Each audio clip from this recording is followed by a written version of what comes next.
ನನ್ನೆಲ್ಲ ಆತ್ಮೀಯ ಫ್ಯೂಚರ್ ಪೌಜೆಗಳಿಗೆ ನಿಮ್ಮ ಪ್ರೀತಿಯ ಶಿವು ಸರ್ ಮಾಡುವ ನಮಸ್ಕಾರಗಳು. ನಾವು ಪ್ರತಿ ದಿವಸದಂಗ ಇವತ್ತು ಸಹ ಸ್ಟ್ಯಾಟಿಕ್ ಜಿಕೆಗೆ ಸಂಬಂಧಪಟ್ಟಂತ ಪ್ರಶ್ನೆ ಪತ್ರಿಕೆಗಳನ್ನ ವಿಶ್ಲೇಷಣೆ ಮಾಡ್ತಾ ಬರ್ತೀವಿ. ಈ ಪ್ರಶ್ನೆ ಪತ್ರಿಕೆನ ನಾವು ಎಲ್ಲಿಂದೋ ಇದು ಮಾಡಿದ್ದಲ್ಲ, ಯಾಕಂದ್ರೆ ಇದನ್ನ 2024ರ ಅಗ್ನಿವೀರ್ ಪ್ರಶ್ನೆ ಪತ್ರಿಕೆಯನ್ನ ತಗೊಂಡ್ಬಂದಿ. ನಾವು ಒರಿಜಿನಲ್ ಪೇಪರ್ ಅನ್ನ ತಗೊಂಡ್ಬಂದು ನಿಮ್ಗ 360 ಡಿಗ್ರಿ ಒಳಗ ಏನೋ ಸಂಕ್ಷಿಪ್ತ ಮಾಡಿ ಎಕ್ಸ್ಪ್ಲೇನ್ ಮಾಡ್ತೀವಿ. ಅಲ್ಲಿ ನಾವು ಹೇಳುವಂತ ಪಾಯಿಂಟ್ಸ್ಗಳನ್ನ ಸರಿಯಾಗಿ ನೋಟ್ಸ್ ಮಾಡ್ಕೊಡ್ರಿ. ಅದಕ್ಕಿಂತಲೂ ಮೊದಲು ನಿಮಗೆ ತಿಳಿಸೋದು ಏನಪ್ಪಾ ಅಂದ್ರ, ನಮ್ಮ ಅಕಾಡೆಮಿ ಶಾರದಾ ವಿದ್ಯಾಲಯ ಮೂಡಲಗಿಯಲ್ಲಿ ಅಗ್ನಿವೀರ್ಗೆ ಸಂಬಂಧಪಟ್ಟಂಗ ಆನ್ಲೈನ್ ಮತ್ತು ಆಫ್ಲೈನ್ ಬ್ಯಾಚಸ್ ಗಳನ್ನ ಪ್ರಾರಂಭ ಮಾಡಿವು. ಆಸಕ್ತ ವಿದ್ಯಾರ್ಥಿಗಳು ಈ ಮೇಲಿನ ಸಂಖ್ಯೆಗೆ 8088223005 ಇದಕ್ಕೆ ಸಂಪರ್ಕ ಮಾಡ್ರಿ. ಆಫ್ಲೈನ್ ಬರ್ಬೇಕನ್ನೋರು ಬರ್ರಿ, ಅಥವಾ ನಾವು ಮನೆಯಲ್ಲೇ ಕೂತು ಆನ್ಲೈನ್ ಅಲ್ಲಿ ತಗೋಬೇಕು ಅನ್ನೋರು ಪ್ಲೇಸ್ಟೋರ್ಗೆ ಹೋಗಿ ಭರತೇಶ್ ಮೂಡಲಗಿ ಅಂತ ಸರ್ಚ್ ಮಾಡ್ರಿ.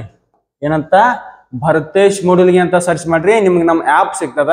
ಅಲ್ಲಿ ನೀವು ನಮ್ಮ ಕೋರ್ಸಸ್ ಅನ್ನ ಬೈ ಮಾಡ್ರಿ. ನಿಮ್ಗೆ ಥಿಯರಿ ಕ್ಲಾಸಸ್ ಸಿಗ್ತಾವ, ಕ್ವಶನ್ ಪೇಪರ್ ಡಿಸ್ಕಷನ್ ಸಿಗ್ತದ, ನಿಮಗೆ ಮೆಂಟರ್ಶಿಪ್ ಸಿಗ್ತದ. ಇವಾಗ ಟೈಮ್ ವೇಸ್ಟ್ ಮಾಡದೆ ಮುಂದಿನ ಪ್ರಶ್ನೆ, ಒಂದನೇ ಪ್ರಶ್ನೆ ತಗೊಳ್ಳೋಣ. ಇವಾಗ ನೋಡ್ರಿ, ಪ್ರಶ್ನೆ ಏನದ? ಹೂ is the present chief minister of Kerala ಅಂದ್ರೆ ಏನ? ಹೂ ಇಸ್ ದಿ ಪ್ರೆಸೆಂಟ್ ಅಂದ್ರ ಪ್ರಸ್ತುತ, ಚೀಫ್ ಮಿನಿಸ್ಟರ್ ಸಿಎಂ. ಕೇರಳ ರಾಜ್ಯದ ಪ್ರಸ್ತುತ ಮುಖ್ಯಮಂತ್ರಿ ಯಾರು? ಕೇರಳ ರಾಜ್ಯದ ಪ್ರಸ್ತುತ ಮುಖ್ಯಮಂತ್ರಿ ಯಾರು? ಇದ 2024ರಲ್ಲಿ ಏಪ್ರಿಲ್ 25ನೇ ತಾರೀಕು ಶಿಫ್ಟ್ 2 ಒಳಗೆ ನಡೆದಂತ ಪ್ರಶ್ನೆ ಇದು. ಶಿಫ್ಟ್ 2 ಒಳಗ ಕೇಳಿದಂತ ಪ್ರಶ್ನೆ ಅದು. ಇದನ್ನ ನಾವು ತಗೊಂಡ್ಬಂದಿವಿ. ಅವಾಗ ಕೇರಳ ರಾಜ್ಯದಲ್ಲಿ ಕೇರಳದ ಏನೋ ಸ್ವಲ್ಪ ಸುದ್ದಿ ಒಳಗೆ ಇದ್ದಾಗ ಕೇರಳ ರಾಜ್ಯದ ಮುಖ್ಯಮಂತ್ರಿ ಯಾರತ್ ಕೇಳ್ಯಾರ. ಹಂಗ ನೀವು ಈ ವರ್ಷ ಯಾವ ಯಾವ ರಾಜ್ಯಗಳು ಸ್ವಲ್ಪ ಸುದ್ದಿ ಒಳಗದಾವಲ್ಲ ಆ ರಾಜ್ಯದ CM ಗಳನ್ನ ನೀವು ಬರೆದಿಟ್ಕೋಬೇಕು. ನೋಡ್ರಿ, ಇಲ್ಲಿ ಕೇಳಿದ್ದೇನಾ? Who is the present chief minister of Kerala ಅಂತ ಕೇಳ್ಯಾರ. ನೋಡ್ರಿ, ಇಲ್ಲಿ ಓಮನ್ ಚಾಂಡಿ, AK ಆಂಟೋನಿ, ಪಿಣರಾಯಿ ವಿಜಯನ್, VS ಅಚ್ಯುತಾನಂದನ್. ಇಲ್ಲಿ ಸರಿಯಾದ ಉತ್ತರ ಏನಪ್ಪಾ ಅಂದ್ರ ಪಿಣರಾಯಿ ವಿಜಯನ್. ಇಡೀ ಭಾರತದೊಳಗ ಒಂದ ರಾಜ್ಯದೊಳಗ ಕಮ್ಯುನಿಸ್ಟ್ ಪಾರ್ಟಿ ಆಳ್ವಿಕೆ ಎಲ್ಲದ. ಮೊದಲೆಲ್ಲ ಸ್ವತಂತ್ರ ಬಂದಾಗ ಪಶ್ಚಿಮ ಬಂಗಾಳದಲ್ಲಿಯೂ ಕಮ್ಯುನಿಸ್ಟ್ ಪಾರ್ಟಿ ಇತ್ತು. ಆದ್ರೆ ಈಗ ಕೇರಳದಲ್ಲಷ್ಟೇ ಕಮ್ಯುನಿಸ್ಟ್ ಪಾರ್ಟಿ ಆಳ್ವಿಕೆ ಎಲ್ಲದ. CM ಯಾರದಾರು? ಪಿಣರಾಯಿ ವಿಜಯನ್. ಗೊತ್ತಿರ್ಬೇಕು ನಿಮ್ಗ. ಇತ್ತೀಚೆಗೆ ಹೊಸದಾಗಿ CM ಗಳಾಗ್ಯಾರ 4 ರಾಜ್ಯದಲ್ಲಿ. ಅದು ಬಹಳ ಸತಿ ನಿಮಗೆ ಹೊಳ್ಳಿ ರಿಪೀಟ್ ಮಾಡಿವಿ. ಅದ್ರ ಬಗ್ಗೆ ಲಕ್ಷ್ಯ ಇರಬೇಕು. ಮತ್ತೆ ಹೆಚ್ಚಾಗಿ ಸುದ್ದಿಯಲ್ಲಿರುವಂತ ರಾಜ್ಯಗಳ CM ಗಳು, ಅಲ್ಲಿನ ಅಫಿಷಿಯಲ್ ಲ್ಯಾಂಗ್ವೇಜ್ ಏನು, ಮತ್ತೆ ಅಲ್ಲಿನ ರಾಜಧಾನಿ ಯಾವುದು, ಇದ್ರ ಬಗ್ಗೆ ಲಕ್ಷ್ಯ ಇರಬೇಕು. ಮುಂದಿನ ಪ್ರಶ್ನೆಗೆ ಹೋಗೋಣ. ಯಾವಾಗ ನೋಡ್ರಿ, 2ನೇ ಪ್ರಶ್ನೆ. In which of the following states of India is the Gangaur festival celebrated? Gangaur festival ಇದೊಂದು ಹಬ್ಬ. ಗಂಗೂರ್ ಅನ್ನುವಂತ ಹಬ್ಬವನ್ನ ನೋಡ್ರಿ, ಗಂಗೂರ್ ಕೆಲವೊಂದ್ಸತಿ ಕೆಲವೊಂದು ಬುಕ್ ಒಳಗೆ ಗಂಗೌರ್ ಅಂತ ಕೊಟ್ಟಿರ್ತಾರೆ, ಕೆಲವೊಂದು ಬುಕ್ ಒಳಗೆ ಗಂಗೂರ್ ಅಂತ ಕೊಟ್ಟಿರ್ತಾರೆ. ಗಂಗೂರು ಅಥವಾ ಗಂಗೂರು ಎರಡು ಒಂದಾವು. ಗಂಗೂರ್ ಫೆಸ್ಟಿವಲ್ ಅನ್ನ, ಗಂಗೂರ್ ಹಬ್ಬವನ್ನ ಯಾವ ರಾಜ್ಯದಲ್ಲಿ ಸೆಲೆಬ್ರೇಟ್ ಮಾಡ್ತಾರ ಅಂತ ಕೇಳಿರಲಿಲ್ಲ. ಆಪ್ಷನ್ ಗಳನ್ನ ನೋಡ್ರಿ: ಮಣಿಪುರ್, ರಾಜಸ್ಥಾನ್, ಕರ್ನಾಟಕ, ಕೇರಳ. ಕರ್ನಾಟಕದಲ್ಲಿ ಅಂತೂ ಅಲ್ಲ, ಯಾಕಂದ್ರೆ ಕರ್ನಾಟಕದಲ್ಲಿ ಇತ್ತಂದ್ರೆ ನಿಮ್ಗೆಲ್ಲರಿಗೂ ಗೊತ್ತಾಗ್ತಿತ್ತು. ಕೇರಳದಲ್ಲಿಯೂ ಅಲ್ಲ. ಸರಿಯಾದ ಉತ್ತರ ಯಾವಪ್ಪ ಅಂದ್ರ ರಾಜಸ್ಥಾನ್. ರಾಜಸ್ಥಾನದೊಳಗಿನ ಇನ್ನೊಂದು ಹಬ್ಬದ ಬಗ್ಗೆ ನಿಮಗೆ ನೆನಪಿರ್ಬೇಕು. ಕ್ಯಾಮೆಲ್ ಫೆಸ್ಟಿವಲ್, ಒಂಟೆಗಳ ಜಾತ್ರೆ. Pushkar camel fair. Pushkar camel fair ಎಲ್ಲಿ ಹಾಕತ್ಪ ಇದು? ರಾಜಸ್ಥಾನದೊಳಗ ಪುಷ್ಕರ ಒಂಟೆಗಳ ಜಾತ್ರೆ ಅಂತಾರ ಕನ್ನಡದಾಗ. ಈ ಗಂಗೂರ್ ಹಬ್ಬನೂ ಆಗೋದು ರಾಜಸ್ಥಾನದೊಳಗ, ಪುಷ್ಕರ ಒಂಟೆಗಳ ಜಾತ್ರೆನೂ ರಾಜಸ್ಥಾನದೊಳಗ. ಇದಕ್ಕೆ ಸಂಬಂಧಪಟ್ಟಂಗ ಸ್ವಲ್ಪ ಡೀಟೇಲ್ಸ್ ಅನ್ನ ಆಡ್ ಮಾಡಿವಿ ನೋಡ್ರಿ. ಓಣಂ ಹಬ್ಬವನ್ನ ಕೇರಳದಲ್ಲಿ ಆಚರಣೆ ಮಾಡ್ತಾರೆ. ನಿನ್ನು ಇದನ್ನ ಡಿಸ್ಕಸ್ ಮಾಡಿದ್ದೀವಿ. ಹಾವಿನ ದೋಣಿಯ ಸ್ಪರ್ಧೆಯನ್ನ ನಡೆಸ್ತಾರೆ ಕೇರಳದಲ್ಲಿ ಓಣಂ ಹಬ್ಬದ ದಿವಸ. ಜವಾಹರ್ಲಾಲ್ ನೆಹರು ಕಪ್ ಅಂತೇಳಿ ಅದೊಂದು ಕ್ರೀಡಾಕೂಟ ನಡೆಸ್ತಾರ. ದೋಣಿ ಸ್ಪರ್ಧೆ ಗೆದ್ದವ್ರಿಗೆ ಜವಾಹರ್ಲಾಲ್ ನೆಹರು ಕಪ್ ಅಂತ ಕೊಡ್ತಾರ. ನೆಕ್ಸ್ಟ್ ನೋಡ್ರಿ, ಇಲ್ಲಿ ಹುತ್ತರಿ ಹಬ್ಬ ಕರ್ನಾಟಕದಾಗ ಯಾರು ಆಚರಣೆ ಮಾಡ್ತಾರಪ್ಪ ಅಂದ್ರ ಕೊಡಗು ಜಿಲ್ಲೆಯಲ್ಲಿ ಕಂಡು ಬರುವಂತ ಜನಾಂಗದವರು, ಕೊಡಗಿನ ಜನ ಆಚರಣೆ ಮಾಡ್ತಾರೆ ಇದನ್ನ, ಹುತ್ತರಿ ಅನ್ನುವಂತ ಹಬ್ಬವನ್ನ. ನೆಕ್ಸ್ಟ್ ನೋಡ್ರಿ, ಇಲ್ಲಿ ಪೊಂಗಲ್ ಅನ್ನುವಂತ ಹಬ್ಬವನ್ನ ತಮಿಳುನಾಡಿನ ಜನ ಆಚರಣೆ ಮಾಡ್ತಾರ. ತಮಿಳುನಾಡು ರಾಜ್ಯದಲ್ಲಿ ಪೊಂಗಲ್ ಹಬ್ಬವನ್ನ ಆಚರಣೆ ಮಾಡ್ತಾರ. ಮುಂದಿನ ನೋಡ್ರಿ ಇಲ್ಲಿ ಬೈಸಾಖಿ ಪಂಜಾಬ್ದವ್ರು ಆಚರಣೆ ಮಾಡ್ತಾರ. ಬೈಸಾಖಿಯ ಬಗ್ಗೆ ಮುಂದೊಂದು ಪ್ರಶ್ನೆ ಅದ, ಸ್ವಲ್ಪ ಇತಿಹಾಸಕ್ಕೆ ಹೋಗಿ ಬರೋಣ. ಪ್ರಶ್ನೆ ಬಂದಾಗ ಅದನ್ನ ಚರ್ಚೆ ಮಾಡೋಣ. ಈಗ ನೋಡ್ರಿ ಬೈಸಾಖಿ ಹಬ್ಬ ಅಂದ್ರೆ ಬೇರೆ ಏನೂ ಅಲ್ಲ, ನಮ್ಮಲ್ಲಿ ನಡೆಯುವಂತ ಉಗಾದಿಯ ಕಾಲಮಾನದ ಸಮಯದಲ್ಲಿಯೇ ಪಂಜಾಬ್ದವರು ಬೈಸಾಖಿ ಹಬ್ಬವನ್ನ ಆಚರಣೆ ಮಾಡ್ತಾರೆ. ನೆಕ್ಸ್ಟ್ ನೋಡ್ರಿ ದುರ್ಗಾ ಪೂಜೆ ವಿಶ್ವಸಂಸ್ಥೆಯ ಅಮೂರ್ತ ಪಟ್ಟಿಗೆ ಸೇರಿದ. ಅದೇ ನಿಮ್ಗೆ ಕೇಳೋದಿಲ್ಲ ಬೇಡ. ನೋಡ್ರಿ ದುರ್ಗಾ ಪೂಜೆಯನ್ನ ಎಲ್ಲಿ ಆಚರಣೆ ಮಾಡ್ತಾರ? ಪಶ್ಚಿಮ ಬಂಗಾಳದಲ್ಲಿ ಆಚರಣೆ ಮಾಡ್ತಾರ. ಪಶ್ಚಿಮ ಬಂಗಾಳದ ರಾಜಧಾನಿ ಯಾವುದು? ಪ್ರಸ್ತುತ CM ಯಾರ್ದಾರ? ಒಂದ್ಸತೆ ಪಶ್ಚಿಮ ಬಂಗಾಳ ರಾಜ್ಯದ CM ರ ಪಾರ್ಟಿ ಯಾವ್ದತ್ ಕೇಳಾರ, ಪಕ್ಷ ಯಾವ್ದತ್ ಕೇಳಾರ. ತಪ್ಪು ಕೇಳಬೇಕು ಅಂತ ಒಂದ್ ಮನುಷ್ಯಗೆ ಬತ್ತು ಯಾವ್ದಾದ್ರು ಒಂದು ಶಿಫ್ಟಿಗೆ ತಪ್ಪು ಕೇಳೇ ಬರ್ತಾನ. ಅದಕ್ಕಾಗಿ ನೀವು ಹೆಚ್ಚಾಗಿ ಓದ್ಕೋಬೇಕು, ಹೆಚ್ಚಿನ ಡೀಟೇಲ್ಸ್ ಅನ್ನ ಕಲೆಕ್ಟ್ ಮಾಡ್ಬೇಕು. ಇಲ್ಲಿ ನೋಡ್ರಿ ಮುಂದಿನ ಪ್ರಶ್ನೆ ಇದು ನೋಡ್ರಿ ಮೇನ್ ಅದ, ಬಹಳ ಡೀಟೇಲ್ಸ್ ಆಗಿ ಕೇಳ್ರಿ ಇದನ್ನ. ಆನ್ 13 ಏಪ್ರಿಲ್ 1999 1919 ಏಪ್ರಿಲ್ 13ರಂದು which of the following incident took place in India? 1919 April 13ರಂದು ಈ ಕೆಳಗಿನ ಯಾವ ಇನ್ಸಿಡೆಂಟ್ ಭಾರತದಲ್ಲಿ ನಡೀತು ಅಂತ ಕೇಳ್ಯಾರ. ನೋಡ್ರಿ ಇಲ್ಲಿ ಆಪ್ಷನ್ ನೋಡ್ರಿ. ಕಾಕೋರಿ ಕಾನ್ಸ್ಪಿರೆನ್ಸಿ 1925 ಚಂದ್ರಶೇಖರ್ ಆಜಾದ್ ಅವರು ಮಾಡಿದ್ದು. ಮೇ ಆಜಾದ್ ಹೂ ಆಜಾದ್ ಹೀ ರಹುಂಗಾ. ನೋಡ್ರಿ ಇಲ್ಲಿ ಜಲಿಯನ್ ವಾಲಾಬಾಗ್ ಚೌರಿ ಚೌರಾ ಘಟನೆ 1922 ಚೌರಿ ಚೌರಾ ಗೋರಖ್ಪುರ ಜಿಲ್ಲೆಯ ಚೌರಿ ಚೌರಾದಲ್ಲಿ ಭಾರತೀಯ ಪ್ರತಿಭಟನಾಕಾರರು ಹೋಗಿ ಒಂದು ಪೊಲೀಸ್ ಸ್ಟೇಷನ್ಗೆ ಬೆಂಕಿ ಹಚ್ಚಿಬಿಡ್ತಾರ. ಒಂದು ಪೊಲೀಸ್ ಸ್ಟೇಷನ್ಕ ರಾತ್ರೋರಾತ್ರಿ ಹೋಗಿ ಬೆಂಕಿ ಹಚ್ಚಿ ಒಳಗಿದ್ದಂತ ಎಲ್ಲಾ ಪೊಲೀಸರನ್ನ ಸುಡ್ತಾರ, ಸಜೀವದಹನ ಮಾಡ್ತಾರ. ಅದು ಚೌರಿ ಚೌರಾ ಘಟನೆ. ಕೋಮಗಟ್ಟು ಮಾರು ಇನ್ಸಿಡೆಂಟ್ ಭಾರತದಿಂದ. ಇದು ಕೋಮಗಟ್ಟು ಮಾರು ಬಗ್ಗೆ ನಿಮಗೆ ಎಲ್ಲೂ ಕೇಳಂಗಿಲ್ಲ, ಯಾಕಂದ್ರೆ ಇದು UPSC ಲೆವೆಲ್ ಪ್ರಶ್ನೆ ಆಕತಿ. ಇದು ಕೋಮಗಟ್ಟು ಮಾರು ಭಾರತದಿಂದ ಸ್ವಲ್ಪ ಜನ ಹಡಗಿನೊಳಗ ಬ್ಯಾರೆ ದೇಶಕ್ಕ ಕೆಲ್ಸಕ್ಕೆ ಹೊಂಟಿರ್ತಾರ. ಅಲ್ಲಿ ಇವರನ್ನ ಇಳ್ಯಾಕ ಬಿಡಂಗಿಲ್ಲ. ಅಲ್ಲಿ ಸ್ವಲ್ಪ ಬ್ರಿಟಿಷರಿಗೂ ಮತ್ತು ಭಾರತೀಯ ಜನರಿಗೂ ಜಗಳ ಆಕತಿ. ಕೋಮಗಟ್ಟು ಮಾರು ಇನ್ಸಿಡೆಂಟ್, ಆ ಹಡಗ್ ಯಾವುದು ಏನ್ ಯಾವ್ದು ಅಂತ ಹಿಂಗೆಲ್ಲ ಡೀಟೇಲ್ಸ್ ಆಗಿ ಕೇಳ್ತಾರ. ನಿಮ್ಮ ಪ್ರಶ್ನೆಗೆ, ನಿಮ್ಮ ಅಗ್ನಿವೀರಿಗೆ ಅಥವಾ GDಗೆ ಆಗ್ಲಿ ಅಂತ ಪ್ರಶ್ನೆಗಳು ಬರುವುದಿಲ್ಲ. ಇಲ್ಲಿ ನೋಡ್ರಿ ಸರಿಯಾದ ಉತ್ತರ ಏನಪ್ಪಾ? 1919 ಏಪ್ರಿಲ್ 13ರಂದು ಈ ಕೆಳಗಿನ ಯಾವ ಘಟನೆ ಭಾರತದಲ್ಲಿ ನಡೀತು ಅಂತ ಕೇಳಿರ ಸರಿಯಾದ ಉತ್ತರ ಜಲಿಯನ್ ವಾಲಾಬಾಗ್ ಹತ್ಯಾಕಾಂಡ. ಯಾವ ಹತ್ಯಾಕಾಂಡದಿಂದ ಭಗತ್ ಸಿಂಗ್ ಪ್ರೇರಣೆಯನ್ನ ತಗೊಂಡು ಬ್ರಿಟಿಷರ ವಿರುದ್ಧ ದಂಗೆ ಹೇಳ್ತಾನಲ್ಲ, ಯಾವ ಹತ್ಯಾಕಾಂಡದ ಪ್ರೇರಣೆಯಿಂದ ಉಧಮ್ ಸಿಂಗ್ ಆ ಹತ್ಯಾಕಾಂಡಕ್ಕೆ ಕಾರಣನಾದಂತ ಜನರಲ್ ಡಯರ್ನನ್ನ ಕೊಲ್ತಾನಲ್ಲ, ಅದೇ ಹತ್ಯಾಕಾಂಡ ಯಾವುದು? ಜಲಿಯನ್ ವಾಲಾಬಾಗ್ ಹತ್ಯಾಕಾಂಡ. ಇದು ಯಾಕಾತಪ್ಪ? ಬರೇ ಜಲಿಯನ್ ವಾಲಾಬಾಗ್ ಹತ್ಯಾಕಾಂಡ ಅಂತ ಅಂತೀವಿ ನಾವು. ಯಾಕಾತ ಅಂದ್ರ ಆಗಿನ ಕಾಲದಲ್ಲಿ ಲಾರ್ಡ್ ಜೇಮ್ಸ್ ಪಲ್ಡನ್ ಅವ ಭಾರತದ ವೈಸ್ರಾಯ್ ಕೆಲಸ ಮಾಡ್ತಿರ್ತಾನ. ಅವ ಸಿಡ್ನಿ ರೌಲತ್ ಅನ್ನುವಂತ ವ್ಯಕ್ತಿಗೆ ಚಾರ್ಜ್ ಕೊಟ್ಟು ಒಂದು ಕಾಯ್ದೆ ಮಾಡಪ್ಪ ಅಂತೇಳಿ ಕೇಳ್ತಾನ. ಅವಾಗ ಸಿಡ್ನಿ ರೌಲತ್ ಅವ ರೌಲತ್ ಕಾಯ್ದೆ ಅಂತೇಳಿ ಒಂದು ಕಾಯ್ದೆ ಮಾಡ್ತಾನ. ಯಾವ ಕಾಯ್ದೆ? ರೌಲತ್ ಕಾಯ್ದೆ. ಈ ಕಾಯ್ದೆ ಹೆಂಗಪ್ಪ ಅಂದ್ರ ಭಾರತೀಯ ಪ್ರತಿಭಟನಾಕಾರರನ್ನ ಮುಂದಾಲೋಚನೆ ಇಲ್ಲದೆ ವಶಪಡಿಸಿಕೊಳ್ಳುವುದು ಮತ್ತು ಅದರ ಜೊತೆಗೆ ಅವರ ಆಸ್ತಿಗಳನ್ನು ಜಪ್ತಿ ಮಾಡೋದು. ನೋಡ್ರಿ ರೌಲತ್ ಕಾಯ್ದೆ ಹೆಂಗ? ಭಾರತೀಯ ಪ್ರತಿಭಟನಾಕಾರರನ್ನ ಮುಂದಾಲೋಚನೆ ಇಲ್ಲದೆ ವಶಪಡಿಸಿಕೊಳ್ಳೋದು, ಪ್ಲಸ್ ಅವರಿಗೆ ಹೇಳಾರ್ದ, ಅವರಿಗೆ ಏನು ಹೇಳುದು ಕೇಳುದು ಮಾಡಲಾರ್ದ ಅವ್ರ ಆಸ್ತಿಯನ್ನ ಪೂರ್ತಿ ಕಬ್ಜಾ ತಗೊಂಡ್ಬಿಡುದು, ಅವರನ್ನ ಅರೆಸ್ಟ್ ಮಾಡೋದು, ಅವ್ರದ ಆಸ್ತಿ ಪಾಸ್ತಿಗಳನ್ನ ಕಸ್ಕೊಂಡ್ಬಿಡೋದು. ಇದು ಈ ಕಾಯ್ದೆ ಒಳಗಿತ್ತ. ಮತ್ತೆ ಈ ಕಾಯ್ದೆಯ ವಿರುದ್ಧವಾಗಿ, ತಮ್ಮ ಬಂಧನದ ವಿರುದ್ಧವಾಗಿ ಎಲ್ಲಿ ಪ್ರಶ್ನೆ ಮಾಡುವಂತ ಹಕ್ಕು ಇದ್ದಿದ್ದಿಲ್ಲ. ಈ ಕಾಯ್ದೆ ವಿರುದ್ಧ ಇಡೀ ಭಾರತದಾದ್ಯಂತ, ರೌಲತ್ ಕಾಯ್ದೆಯ ವಿರುದ್ಧ ಇಡೀ ಭಾರತದಾದ್ಯಂತ ಹೋರಾಟಗಳ ಪ್ರಾರಂಭ ಮಾಡ್ತಾರೆ. ಹೋರಾಟಗಳ ಪ್ರಾರಂಭ ಮಾಡಿದಾಗ ಅಮೃತಸರದ ಪಂಜಾಬ್ ರಾಜ್ಯದ, ಪ್ರಸ್ತುತ ಪಂಜಾಬ್ ರಾಜ್ಯದ ಅಮೃತಸರದಲ್ಲಿ ಜಲಿಯನ್ ವಾಲಾಬಾಗ್ ಅನ್ನುವಂತ ಒಂದು ಮೈದಾನದಲ್ಲಿ, ನಮ್ಮಲ್ಲಿ ಹಂಗ ಲಾಲ್ಬಾಗ್ ಐತಿಲ್ಲ ಬೆಂಗಳೂರದಾಗ, ಹಂಗ ಜಲಿಯನ್ ವಾಲಾಬಾಗ್ ಅದ. ಇದೊಂದು ಗ್ರೌಂಡ್ ಇದೆ, ಸುತ್ತೂರಿಗೆ ಗಾಡಿ ಕಟ್ಟಿರ್ತಾರ.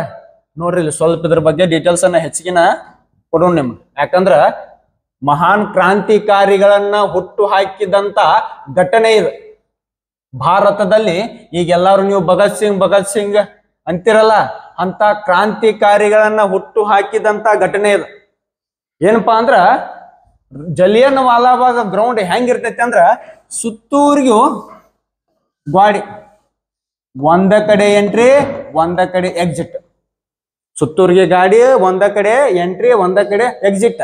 ಇಲ್ಲಿ ಒಂದು ಸ್ಟೇಜ್ ಬರೆದು ಸೈಫುದ್ದೀನ್ ಕಿಚ್ಲು ಮತ್ತು ಸತ್ಯಪಾಲ್ ಅನ್ನುವಂತ ಇಬ್ಬರು ಸ್ವತಂತ್ರ ಹೋರಾಟಗಾರರು ರೌಲತ್ ಕಾಯ್ದೆ ವಿರುದ್ಧ ಹೋರಾಟ ಮಾಡ್ತಿರ್ತಾರೆ. ಜಲಿಯನ್ ವಾಲಾಬಾಗ್ ಗ್ರೌಂಡ್ ಒಳಗ ಸೈಫುದ್ದೀನ್ ಕಿಚ್ಲು ಮತ್ತು ಸತ್ಯಪಾಲ್ ಅನ್ನುವಂತ ಇಬ್ರು ಹೋರಾಟಗಾರರು ರೌಲತ್ ಕಾಯ್ದೆ ವಿರುದ್ಧ ಹೋರಾಟ ಮಾಡ್ತಿರ್ತಾರ. ಅವತ್ತು ಪಂಜಾಬ್ದಾಗ ಆಗಲೇ ಸ್ಲೈಡ್ ಒಳಗೆ ನಿಮ್ಗೆ ತೋರಿಸಿದ್ದಿ, ಬೈಸಾಖಿ ಅಥವಾ ವೈಸಾಖಿ ಅನ್ನುವಂತ ಹಬ್ಬವನ್ನ ಪಂಜಾಬ್ದಾಗ ಏಪ್ರಿಲ್ ತಿಂಗಳದಾಗ ಆಚರಣೆ ಮಾಡ್ತಾರೆ. ನೀವು ಈಗಾದ್ರೂ ಸರ್ಚ್ ಮಾಡಿದ್ರು ಏಪ್ರಿಲ್ 13 ಇಲ್ಲ 14 ಆ ದಿವಸಗಳಲ್ಲಿ ಹಿಂದ ಮುಂದೆ ಆಗಿ ಬೈಸಾಖಿ ಅನ್ನುವಂತ ಹಬ್ಬ ಬರ್ತದೆ. ಅಲ್ಲಿ ಬೈಸಾಖಿ ಹಬ್ಬ ಆಚರಣೆ ಮಾಡುವಂತ ಜನ ಏನ ಅವತ್ತ ನಮ್ಮಲ್ಲಿ ಎಲ್ಲ ನಿಮ್ಗೆ ಗೊತ್ತೈತಿ, ಹಬ್ಬ ಇದ್ದಾಗ ಕೆಲಸ ಮಾಡಂಗಿಲ್ಲ, ಹೊಲಕ್ಕದು ಹೋಗಂಗಿಲ್ಲ, ಏನಿಲ್ಲ, ಹೋಳಿಗೆ ಅದು ಮಾಡಿ ಹಂಗ ಮನ್ಯಾಗ ಕೂತು ಉಂಡ ತಿಂದ ಆರಾಮ್ ದೇವ್ರಿಗದು ಹೋಗ್ತಾರಲ್ಲ, ಹಂಗ ಅಲ್ಲಿ ಬೈಸಾಖಿ ಹಬ್ಬ ಆಚರಣೆ ಮಾಡುವಂತ ಪಂಜಾಬ್ ಜನನು ಮನ್ಯಾಗಿದ್ರು. ಇಲ್ಲಿ ಏನೋ ಸ್ಟೇಜ್ ಬರೆದು ಮಂದಿ ಕೂಡ್ಯಾರ ಬಾ ಅಂತೇಳಿ ಮಂದಿ ಎಲ್ಲ ಬರ್ತಾರ. ಈಗ ಹೆಂಗ್ ನಮ್ಮಲ್ಲಿ JCB ಅದು ಬಂದು ಅಂದ್ರ ನಾವು ಸಣ್ಣವರಿದ್ದಾಗೆಲ್ಲ ನೀವು ನೋಡಿರ್ತೀರಿ, JCB ಒಂದು ಹಡ್ಡಾಕ್ ಬಂದಿರ್ತೈತಿ, 100 ಮಂದಿ ಅದನ್ನ ನೋಡಾಕ್ ನಿಂತಿರ್ತೀರಿ. ಹಂಗ ಇಲ್ಲೇನ ಈ ಏನೋ ಸ್ಟೇಜ್ ಬರೆದು ಫಂಕ್ಷನ್ ಮಾಡತ್ತಾರಲ್ಲ ಅಂತೇಳಿ ಮಂದಿ ಬಂದು ನಿಂದಿರ್ತಾರ. ಮಂದಿ ಬಂದ್ ನಿಂತಾಗ ಏನಾಕತಿ, ಬ್ರಿಟಿಷರ್ ಜನರಲ್ ಡಯರ್ನಿಗೆ ನ್ಯೂಸ್ ಹೋಗಿ ಬಿಡ್ತೈತಿ. ನೋಡ್ರಿ, ಜಲಿಯನ್ ವಾಲಾಬಾಗ್ ಅನ್ನುವಂತ ಗ್ರೌಂಡ್ ಅಲ್ಲಿ ಸೈಫುದ್ದೀನ್ ಕಿಚ್ಲು ಮತ್ತು ಸತ್ಯಪಾಲ್ ಅವರು ಬಾಳ ಮಂದಿನ ಕೂಡಿಸಿ ರೌಲತ್ ಕಾಯ್ದೆ ವಿರುದ್ಧ ಹೋರಾಟ ಮಾಡತ್ತಾರ ಅಂತೇಳಿ ನ್ಯೂಸ್ ಹೋಗ್ತೈತಿ. ಜನರಲ್ ಡಯರ್ ತನ್ನ ಗಾಡಿ ತಗೊಂಡ್ ಬರ್ತಾನ, ಜಾಳಗಿ ಗಾಡಿಯಾಗ ಪೊಲೀಸರು ತಗೊಂಡ್ ಬಂದ್ ಬಡ ಬಡ ಇಳಿಸಿ ಇಲ್ಲಿ ಒಳಗ್ ಕಳಿಸಿ ಇಲ್ಲೆಲ್ಲ ಚಾರ್ಜ್ ಅಂತೇಳಿ ನಿಲ್ಲಿಸ್ಬಿಡ್ತಾನ. ಗನ್ಗಳು ತಗೊಂಡ್ ನಿಂದಿರ್ತಾರ, ಇಲ್ಲೆಲ್ಲ ಮಂದಿ ಕೂತಿರ್ತಾರ. ಇವ್ರಿಗೇನು ಹಿಂದೂ ಮುಂದು ಹೇಳ್ದ, ನೀವು ಎದ್ದು ಹೋಗ್ರಿ ನಿಮಗ್ ನಾವು ಗುಂಡ್ ಹಾಕ್ತಿವತ್ತು ಏನು ಹೇಳ್ದನ ಬಡ ಬಡ ಬಡ ಬಡ ಗುಂಡ್ ಹಾಕಿ ಬಿಡ್ತಾನ. ಇಲ್ಲಿ ಜನರಿಗೆ ನೋಡ್ರಿ, ಇದ ಒಂದ ಎಂಟ್ರಿ ಇದ್ದಿದ್ರಿಂದ ಇದ ಒಂದು ಎಕ್ಸಿಟ್ ಇದ್ದಿದ್ರಿಂದ ಪಾಸ್ ಆಗಕ್ಕ ಬರಂಗಿಲ್ಲ. ಅಲ್ಲಿ ಸೇರಿದಂತ ಜನಗಳಲ್ಲಿ ಬಹಳ ಜನ ಸಾಯ್ತಾರ. ನೀವು ಇನ್ನೂ ಜಲಿಯನ್ ವಾಲಾಬಾಗಕ್ಕೆ ಹೋದ್ರ ನೋಡ್ಬೋದು, ಅಲ್ಲಿ ಗ್ವಾಡಿಗಳದಾವಲ್ಲ, ಗ್ವಾಡಿ ಒಳಗ ಗುಂಡುಗಳ ಕಲೆಗಳದಾವ. ಏನು ಬುಲೆಟ್ ಬಿಟ್ಟಿರ್ತಾರಲ್ಲ, ಆ ಬುಲೆಟ್ನ ಕಲೆಗಳು ಸಿಗ್ತಾವಲ್ಲಿ, ಬುಲೆಟ್ ಬಿದ್ದಂತ ಜಾಗದ ಕುರು ಸಿಗ್ತಾವಲ್ಲಿ. ಎಲ್ಲಿ? ಜಲಿಯನ್ ವಾಲಾಬಾಗ್ ಗ್ರೌಂಡ್ ಒಳಗ. ಇಲ್ಲಿದ್ದಂತ ಹೆಚ್ಚು ಜನ ಸಾಯ್ತಾರ. ಬ್ರಿಟಿಷರ ರೆಕಾರ್ಡ್ ಪ್ರಕಾರ ಬರೀ 300ಕ್ಕೂ ಹೆಚ್ಚು ಜನ ಸಾಯ್ತಾರ. ಆದ್ರೆ ಕೆಲವು ಭಾರತೀಯ ಇತಿಹಾಸಕಾರರ ಹೇಳ್ತಾರ 10,000 ಜನ ಸತ್ರು, 7,000 ಜನ ಸತ್ರು ಅಂತ. ಹಿಂಗ ಭಾರತೀಯರ ಪ್ರಕಾರ ಬಹಳ ಜನ ಸತ್ರು, ಆದ್ರೆ ಬ್ರಿಟಿಷರು ಬರೀ 300ಕ್ಕಿಂತ ಹೆಚ್ಚು ಜನ ಸತ್ರ ಅಂತಾರ. ಆ ಜನರಲ್ ಡಯರ್ನನ್ನ ಇಲ್ಲಿದ್ರ ಇಲ್ಲಿನ ಕ್ರಾಂತಿಕಾರಿಗಳು ಕೊಲ್ತಾರ ಬಾ ಅಂತೇಳಿ ಬ್ರಿಟಿಷರು ಏನ್ ಮಾಡ್ತಾರ, ಅವನ್ನ ರಿಟೈರ್ಮೆಂಟ್ ಕೊಟ್ಟು ಇಂಗ್ಲೆಂಡ್ ಕಳಿಸ್ಬಿಡ್ತಾರ. ಆದ್ರ ನಮ್ಮಲ್ಲಿದ್ದಂತ ಒಬ್ಬ ಕ್ರಾಂತಿಕಾರಿ ಉಧಮ್ ಸಿಂಗ್, ನಾ ಈಗಾಗಲೇ ಅವ್ರ ಬಗ್ಗೆ ಮಾತಾಡೇನಿ. ಮತ್ತೆ ಇಲ್ಲಿ ಈ ಸಬ್ಜೆಕ್ಟ್ ಬತ್ತು ಅನ್ನುವಂತ ಕಾರಣಕ್ಕಾಗಿ ಮತ್ತೊಂದಿಟ್ಟು ನಿಮಗೆ ಇದನ್ನ ತಿಳಿಸ್ಬೇಕು. ನಮ್ಮಲ್ಲಿದ್ದಂತ ಉಧಮ್ ಸಿಂಗ್ ಎಲ್ಲಿ ಹೋಗ್ತಾನ? ಲಂಡನ್ಗೆ ಹೋಗ್ತಾನ. ಲಂಡನ್ಗೆ ಹೋಗಿ ಅವ್ರ ದೋಸ್ತಿಯನ್ನ ಮಾಡಿ ಯಾರು ಜನರಲ್ ಡಯರ್ನನ್ನ ಕೊಲ್ತಾನ. ನೀವು ಭಗತ್ ಸಿಂಗ್ ಅವರ ಪಿಕ್ಚರ್ ಅಲ್ಲಿ ನೋಡಿರ್ಬೋದ. ಈ ಜಲಿಯನ್ ವಾಲಾಬಾಗಕ್ಕೆ ಬಂದ ಇಲ್ಲಿನ ರಕ್ತ ಮಿಶ್ರಿತವಾದಂತ ಮಣ್ಣನ್ನ ತಗೊಂಡ್ ಹೋಗಿ ಆ ಮಣ್ಣಿನಿಂದ ಪ್ರೇರಣೆ ಪಡೆದವರು ಸ್ವತಂತ್ರ ಹೋರಾಟಕ್ಕೆ ಧುಮುಕ್ತಾರ. ಇಲ್ಲೇನೂ ಇಲ್ಲ, ಸಿಂಪಲ್ ಇದು. ಜಲಿಯನ್ ವಾಲಾಬಾಗ್ ಅನ್ನುವಂತ ವಿಷಯ ಬತ್ತು ಅಂದಿದ್ದಕ್ಕೆ ಇಷ್ಟೆಲ್ಲ ಹೇಳಬೇಕಾತ್. ಸರಿಯಾದ ಯಾಕಂದ್ರ ಇತಿಹಾಸ ಗೊತ್ತಿದ್ದಾಗ ಸರಿಯಾಗಿ ನಾವು ಆನ್ಸರ್ ಮಾಡಕ್ ಬರ್ತೈತಿ ಮತ್ತು ಮುಂದೆ ನಡೆಯಕ್ ಬರ್ತೈತಿ. ಹಿಂದೆ ಏನಾತು ಅನ್ನೋದು ನಮಗ್ ಅರಿವು ಇದ್ರೆ ಅಷ್ಟ ನಾವು ಮುಂದೆ ಸರಿಯಾಗಿ ನಡೆಯಕ್ ಬರ್ತೈತಿ. ಸರಿಯಾದ ಉತ್ತರ ಏನಿಲ್ಲಿ? ಜಲಿಯನ್ ವಾಲಾಬಾಗ್. ಮುಂದೊಂದ್ಸಲ ಯಾವಾಗರೇ ಚೌರಿ ಚೌರಾ ಘಟನೆಯ ಬಗ್ಗೆನೂ ಕೇಳಬಹುದು. ನೋಡೋಣ, ನಾವು ಹಿಂದಿನ ಶಿಫ್ಟ್ಗಳಲ್ಲಿ ಹಿಂದಿನ ವರ್ಷ ನಡೆದಂತ ಎಲ್ಲಾ ಪ್ರಶ್ನೆ ಪತ್ರಿಕೆಗಳನ್ನು ತಗೊಂಡಿವಿ. ಅದ್ರ ಚರ್ಚೆ ಮಾಡುವಾಗ ಚೌರಿ ಚೌರಾ ಘಟನೆ ಬತ್ತಂದ್ರ ಅದನ್ನು ಡೀಟೇಲ್ಸ್ ಆಗಿ ನಿಮಗ ಒಪ್ಪಿಸ್ತೀವಿ. ಮುಂದಿನ ಪ್ರಶ್ನೆ ಹೋಗೋಣ. ಇವಾಗ who is the first citizen? Citizen ಅಂದ್ರೆ ಏನ? ನಾಗರಿಕ. ಹೂ is the first citizen of India? ಭಾರತದ ಪ್ರಥಮ ನಾಗರಿಕ ಯಾರು ಅಂತ ಕೇಳ್ಯಾರ. ಇಲ್ಲಿ ಆಪ್ಷನ್ ಗಳನ್ನ ನೋಡ್ರಿ. ಚೀಫ್ ಜಸ್ಟಿಸ್ ಅಂದ್ರೆ ಏನ? ಮುಖ್ಯ ನ್ಯಾಯಮೂರ್ತಿ. ಪ್ರೈಮ್ ಮಿನಿಸ್ಟರ್ ಪ್ರಧಾನಮಂತ್ರಿ. ಪ್ರೆಸಿಡೆಂಟ್ ರಾಷ್ಟ್ರಪತಿ. ಲಾ ಲೆಜಿಸ್ಲೇಟರ್ ಕಾನೂನು ಮಾಡೋರು ಅಂದಂಗ. ಕಾನೂನು ಮಾಡೋರು ಅಂದಂಗ ಲಾ ಲೆಜಿಸ್ಲೇಟರ್. ಆದ್ರ ಲಾ ಲೆಜಿಸ್ಲೇಟರ್ ಆನ್ಸರ್ ಅಲ್ಲ. ಈ ಮೂರೊಳಗೆ ಯಾವ್ದಪ್ಪ ನೋಡ್ರಿ. ಹೂ is the first citizen of India? ಭಾರತದ ಪ್ರಥಮ ನಾಗರಿಕ ಯಾರು ಅಂತ ಕೇಳ್ಯಾರ. ಇಲ್ಲಿ ಸರಿಯಾದ ಉತ್ತರ ಏನಪ್ಪಾ ಅಂದ್ರೆ ನಾವು ನಿನ್ನೆ ಅಥವಾ ಮೊನ್ನೆ ಯಾವುದೋ ಒಂದು ಕ್ವಶನ್ ಪೇಪರ್ ಡಿಸ್ಕಸ್ ಮಾಡಿದ್ವಿ. ಭಾರತದಲ್ಲಿನ ಆರ್ಮ್ಡ್ ಫೋರ್ಸಸ್ ಗಳ ಚೀಫ್ ಕಮಾಂಡರ್ ಯಾರು ಅಂತ ಹೇಳಿ, ಭಾರತದಲ್ಲಿನ ಆರ್ಮ್ಡ್ ಫೋರ್ಸಸ್ ನ ಮುಖ್ಯಸ್ಥರು ಯಾರು ಅಂತ ಹೇಳಿ, ಯಾರಲ್ಲಿ? ರಾಷ್ಟ್ರಪತಿ. ಹಂಗೆ ಭಾರತದ ಮೊದಲ ಪ್ರಜೆ ಯಾರಪ್ಪ ಅಂದ್ರ ರಾಷ್ಟ್ರಪತಿ, ಪ್ರೆಸಿಡೆಂಟ್. ಹಂಗಾದ್ರ ಸದ್ಯಕ್ಕೆ ಭಾರತದ ಮೊದಲ ಪ್ರಜೆ ಯಾರದಾರು? ಶ್ರೀಮತಿ ದ್ರೌಪದಿ ಮುರ್ಮು ಅವ್ರದಾರ. ಸದ್ಯಕ್ಕ ಭಾರತದ ಪ್ರಥಮ ಪ್ರಜೆ ಯಾರದಾರು? ದ್ರೌಪದಿ ಮುರ್ಮು. ಕೇಳಬಹುದು, who is the present first citizen of India ಅಂತ ಕೇಳಿರ ದ್ರೌಪದಿ ಮುರ್ಮು ಅವರು. ಮುಂದಿನ ಪ್ರಶ್ನೆ ಹೋಗೋಣ ಇವಾಗ. Which is the longest river in the northern plain of India? ಉತ್ತರ ಭಾರತ ಮೈದಾನದ ಅತಿ ಉದ್ದವಾದ ನದಿ ಯಾವುದು? ನೋಡ್ರಿ, ನದಿ ವ್ಯವಸ್ಥೆಯ ಬಗ್ಗೆ ನಿಮ್ಗೆ ಡೀಟೇಲ್ಸ್ ಆಗಿ ಗೊತ್ತಿರಬೇಕು. ಯಾವ ನದಿ ಎಲ್ಲಿ ಹುಡ್ತದ, ಎಲ್ಲಿಗೆ ಹೋಗಿ ರೀಚ್ ಹಾಕದ, ಅತಿ ದೊಡ್ಡದ ಯಾವುದು, ಅತಿ ಸಾಂದ್ ಯಾವುದು, ಮತ್ತು ಯಾವ ನದಿಗೆ ಯಾವ ಡ್ಯಾಮ್ ಅನ್ನ ಕಟ್ಟಾರೋ, ಯಾವ ಡ್ಯಾಮಿಗೆ ಏನಂತ ಹೆಸರು ಇಟ್ಟಾರೋ, ಮತ್ತು ಅವುಗಳ ಕಾಲುವೆಗಳ ಬಗ್ಗೆಯೂ ನಿಮಗೆ ಲಕ್ಷ್ಯ ಇರಬೇಕು. ಯಾಕಂದ್ರೆ ಇಂದಿರಾ ಗಾಂಧಿ ಕಾಲುವೆಗಳನ್ನ ಹಿಂದೊಮ್ಮೆ ಕೇಳ್ಯಾರ. ನೋಡ್ರಿ ಇಲ್ಲಿ ಏನೋ ನಾರ್ಥರ್ನ್ ಪ್ಲೇನ್ ಅಲ್ಲಿ ಕಂಡು ಬರುವಂತ ಅತಿ ಉದ್ದವಾದ ನದಿ ಯಾವ್ದತ್ ಕೇಳಾರ? ಉತ್ತರ ಭಾರತದ ಮೈದಾನದಲ್ಲಿ ಕಂಡು ಬರುವಂತ ಅತಿ ಉದ್ದವಾದ ನದಿ ಯಾವ್ದತ್ ಕೇಳಾರ? ಆಪ್ಷನ್ಗಳನ್ನ ನೋಡ್ರಿ, ಗೋದಾವರಿ, ಯಮುನಾ, ಗಂಗಾ, ಬ್ರಹ್ಮಪುತ್ರ. ಗೋದಾವರಿ, ಯಮುನಾ, ಗಂಗಾ, ಬ್ರಹ್ಮಪುತ್ರ. ಸರಿಯಾದ ಉತ್ತರ ಯಾವ್ದಪ್ಪ ಅಂದ್ರೆ ನಾವು ಈಗಾಗಲೇ ಸ್ಕೂಲ್ ಲೆವೆಲ್ದಾಗ ನೋಡಿರ್ತೀವಿ, ಭಾರತದ ಅತಿ ಉದ್ದವಾದ ನದಿ ಅಂತ ಹೇಳಿ ಗಂಗಾ ನದಿ ಸರಿಯಾದ ಉತ್ತರ. ಭಾರತದ ಅತಿ ಉದ್ದವಾದ ನದಿ ಯಾವ್ದತ್ ಕೇಳ್ರು? ಗಂಗಾ ನದಿನ. ಮತ್ತ ಉತ್ತರ ಭಾರತದಲ್ಲಿನ ಅತಿ ಉದ್ದವಾದ ನದಿ ಯಾವ್ದತ್ ಕೇಳ್ರು? ಗಂಗಾ ನದಿನ. ಯಾಕಂದ್ರೆ ಗಂಗಾ ನದಿ ಕಂಡು ಬರೋದ ಉತ್ತರ ಭಾರತದೊಳಗ. ಉತ್ತರ ಭಾರತದೊಳಗ. ನೋಡ್ರಿ, ಇದಕ್ಕೆ ಸಂಬಂಧಪಟ್ಟಂಗ ಒಂದ್ ಸ್ವಲ್ಪ ಡೀಟೇಲ್ಸ್ ಗಳನ್ನ ಯಾರು ಮಾಡಿವಿ ನೋಡ್ರಿ. Longest river in the southern plain. ದಕ್ಷಿಣ ಭಾರತದ ಅತಿ ಉದ್ದವಾದ ನದಿ ಯಾವುದು? ಯಾವ್ದಪ್ಪ ಅಂದ್ರ ಗೋದಾವರಿ. ನಾಸಿಕ ಜಿಲ್ಲೆಯಲ್ಲಿ ಹುಟ್ಟುವಂತ ಗೋದಾವರಿ ನದಿ. ಮತ್ತೊಂದು ನೋಡ್ರಿ ಇಲ್ಲಿ, longest river flowing to the Arabian sea. Ganga ನದಿ ಯಾವ ಸಮುದ್ರವನ್ನು ಸೇರ್ತೈತಿ? ಬಂಗಾಳ ಕೊಲ್ಲಿಯನ್ನು ಸೇರ್ತೈತಿ. ಹಂಗಾರ ಅರಬ್ಬಿ ಸಮುದ್ರವನ್ನು ಸೇರುವಂತ ಲಾಂಗೆಸ್ಟ್ ರಿವರ್ ಯಾವ್ದು ಅಂತ ಒಂದ್ಸಲ ಕೇಳ್ಬೋದು. ಇಲ್ಲಿವರೆಗೆ ಹೆಚ್ಚಾಗಿ ಇದನ್ನು ಕೇಳಿಲ್ಲ. ಹೊಸ ಪ್ರಶ್ನೆ ಏನಾದ್ರು ಬಂದ್ರು ಬರ್ಬೋದು. Longest river flowing to the Arabian sea ಅಂದ್ರ ನರ್ಮದಾ ನದಿ. ನರ್ಮದಾ ನದಿ ಏನು ಅರಬ್ಬಿ ಸಮುದ್ರವನ್ನು ಸೇರುವಂತ ಅತಿ ಉದ್ದವಾದ ನದಿ. ಮುಂದಿನ ಪ್ರಶ್ನೆ ಹೋಗೋಣ ಇವಾಗ. In which sports is Arjuna award winner Diksha Dagar associated? Arjuna ಪ್ರಶಸ್ತಿಯನ್ನ ಪಡೆದಂತ ದೀಕ್ಷಾ ಢಾಗರ್ ಅವರು ಯಾವ ಕ್ರೀಡೆಗೆ ಸಂಬಂಧಿಸಿದ್ದಾರೆ? ನಾ ಹಿಂದೆ ನಿಮಗೆ ಬಹಳ ಸತಿ ಹೇಳೇನಿ. ಪ್ರಸ್ತುತವಾಗಿ ಪ್ರಚಲಿತದಲ್ಲಿರುವಂತ ಸ್ಪೋರ್ಟ್ಸ್ ಪರ್ಸನ್ಸ್ ಮತ್ತು ಅವರು ಯಾವ ಕ್ರೀಡೆಗೆ ಸಂಬಂಧಪಟ್ಟಾರ? ಪ್ರಸ್ತುತವಾಗಿ ಪ್ರಚಲಿತದಲ್ಲಿರುವಂತಹ ಸ್ಪೋರ್ಟ್ಸ್ ಪರ್ಸನ್ಸ್ ಮತ್ತು ಅವರು ಯಾವ ಕ್ರೀಡೆಗೆ ಸಂಬಂಧಿಸಿದಾರ ಅನ್ನೋದ್ರ ಬಗ್ಗೆ ನಿಮಗೆ ಸರಿಯಾಗಿ ಧ್ಯಾನ ಇರ್ಬೇಕು. ಅದನ್ನೊಂದು ಪೇಜ್ ಒಂದು ಬುಕ್ಕ ತಗೊಂಡು ಒಂದು ಪೇಜ್ ಒಳಗೆಲ್ಲ ಕರೆಕ್ಟ್ ಆಗಿ ನೀಟಾಗಿ ನೋಟ್ ಮಾಡಿ ಒಂದ್ ಸರಿ ನೋಟ್ ಮಾಡಿ ಅದನ್ನ 3-4 ಸತಿ ಓದ್ಬೇಕು. ಕೇಳ್ರಿ, ದೀಕ್ಷಾ ಢಾಗರ್ ಅವರು ಯಾವ ಕ್ರೀಡೆಗೆ ಸಂಬಂಧಿಸಿದ್ದಾರೆ ಅಂತ ಕೇಳ. ಆಪ್ಷನ್ ಗಳನ್ನ ನೋಡ್ರಿ, ಗಾಲ್ಫ್, ಟೆನ್ನಿಸ್, ಬ್ಯಾಡ್ಮಿಂಟನ್, ಅಥ್ಲೆಟಿಕ್ಸ್. ಸರಿಯಾದ ಉತ್ತರ ಗಾಲ್ಫ್. ಇಲ್ಲಿ ಸರಿಯಾದ ಉತ್ತರ ಏನ? ಗಾಲ್ಫ್. ನೋಡ್ರಿ ಇಲ್ಲಿ ಮುಂದಿನ ಸ್ವಲ್ಪ ಡೀಟೇಲ್ಸ್ ಅದ. ಸ್ವೀಟಿ ಬೂರಾ ಅನ್ನುವಂತವ್ರು ಯಾವ ಕ್ರೀಡೆಗೆ ಸಂಬಂಧಿಸಿದಾರಪ್ಪ ಅಂದ್ರ ಬಾಕ್ಸಿಂಗ್. ಅಮನ್ ಶೇರಾವತ್ ಇವ್ರ ಹೆಸರನ್ನ ಕೇಳಿರ್ತೀರಿ ನೀವು. ರೆಸ್ಲಿಂಗ್.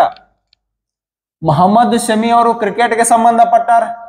ಸರ್ಬ್ಜೋತ್ ಸಿಂಗ್ ಶೂಟಿಂಗ್ಗೆ ಸಂಬಂಧಪಟ್ಟಿದ್ದಾರ. ಪ್ಯಾರಿಸ್ ಒಲಿಂಪಿಕ್ಸ್ ನಲ್ಲಿ ಇವರು ಭಾಗವಹಿಸಿದ್ರು. ಯಾರು? ಸರ್ಬ್ಜೋತ್ ಸಿಂಗ್ ಅವರು. ಹಿಂಗ ಕ್ರೀಡೆ ಮತ್ತು ಯಾವ ಕ್ರೀಡೆಗೆ ಯಾರು ಯಾವ ಕ್ರೀಡಾಪಟು ಯಾವ ಕ್ರೀಡೆಗೆ ಸಂಬಂಧಿಸಿದಾರ ಅನ್ನೋದ್ರ ಬಗ್ಗೆ ನಿಮ್ಗೆ ಲಕ್ಷ್ಯ ಇರ್ಬೇಕು. ಮುಂದಿನ ಪ್ರಶ್ನೆ ಹೋಗೋಣ ಇವಾಗ. Who is the guardian of fundamental rights enumerated in a constitution? ಅಂದ್ರೆ ಏನ? ಎನಮೋರೇಟೆಡ್ ಅಂದ್ರೆ ಏನ? ಕ್ವಶನ್ಗಳನ್ನ ನೋಡಿ ಒಟ್ಟ ಗಾಬರಿ ಆಗ್ಬೇಡ್ರಿ. ಅದ್ರ ಕನ್ನಡ ಅರ್ಥ ಏನ್ ಅನ್ನೋದು ನೀವು ಸರಿಯಾಗಿ ತಿಳ್ಕೊಂಡ್ ಬಿಟ್ರಂದ್ರ ಅಗ್ನಿವೀರಟ್ ಈಸಿ ಪೇಪರ್ ಯಾವುದೂ ಇಲ್ಲ. ಎನಮೋರೇಟೆಡ್ ಇನ್ ಕಾನ್ಸ್ಟಿಟ್ಯೂಷನ್ ಅಂದ್ರೆ ಏನ?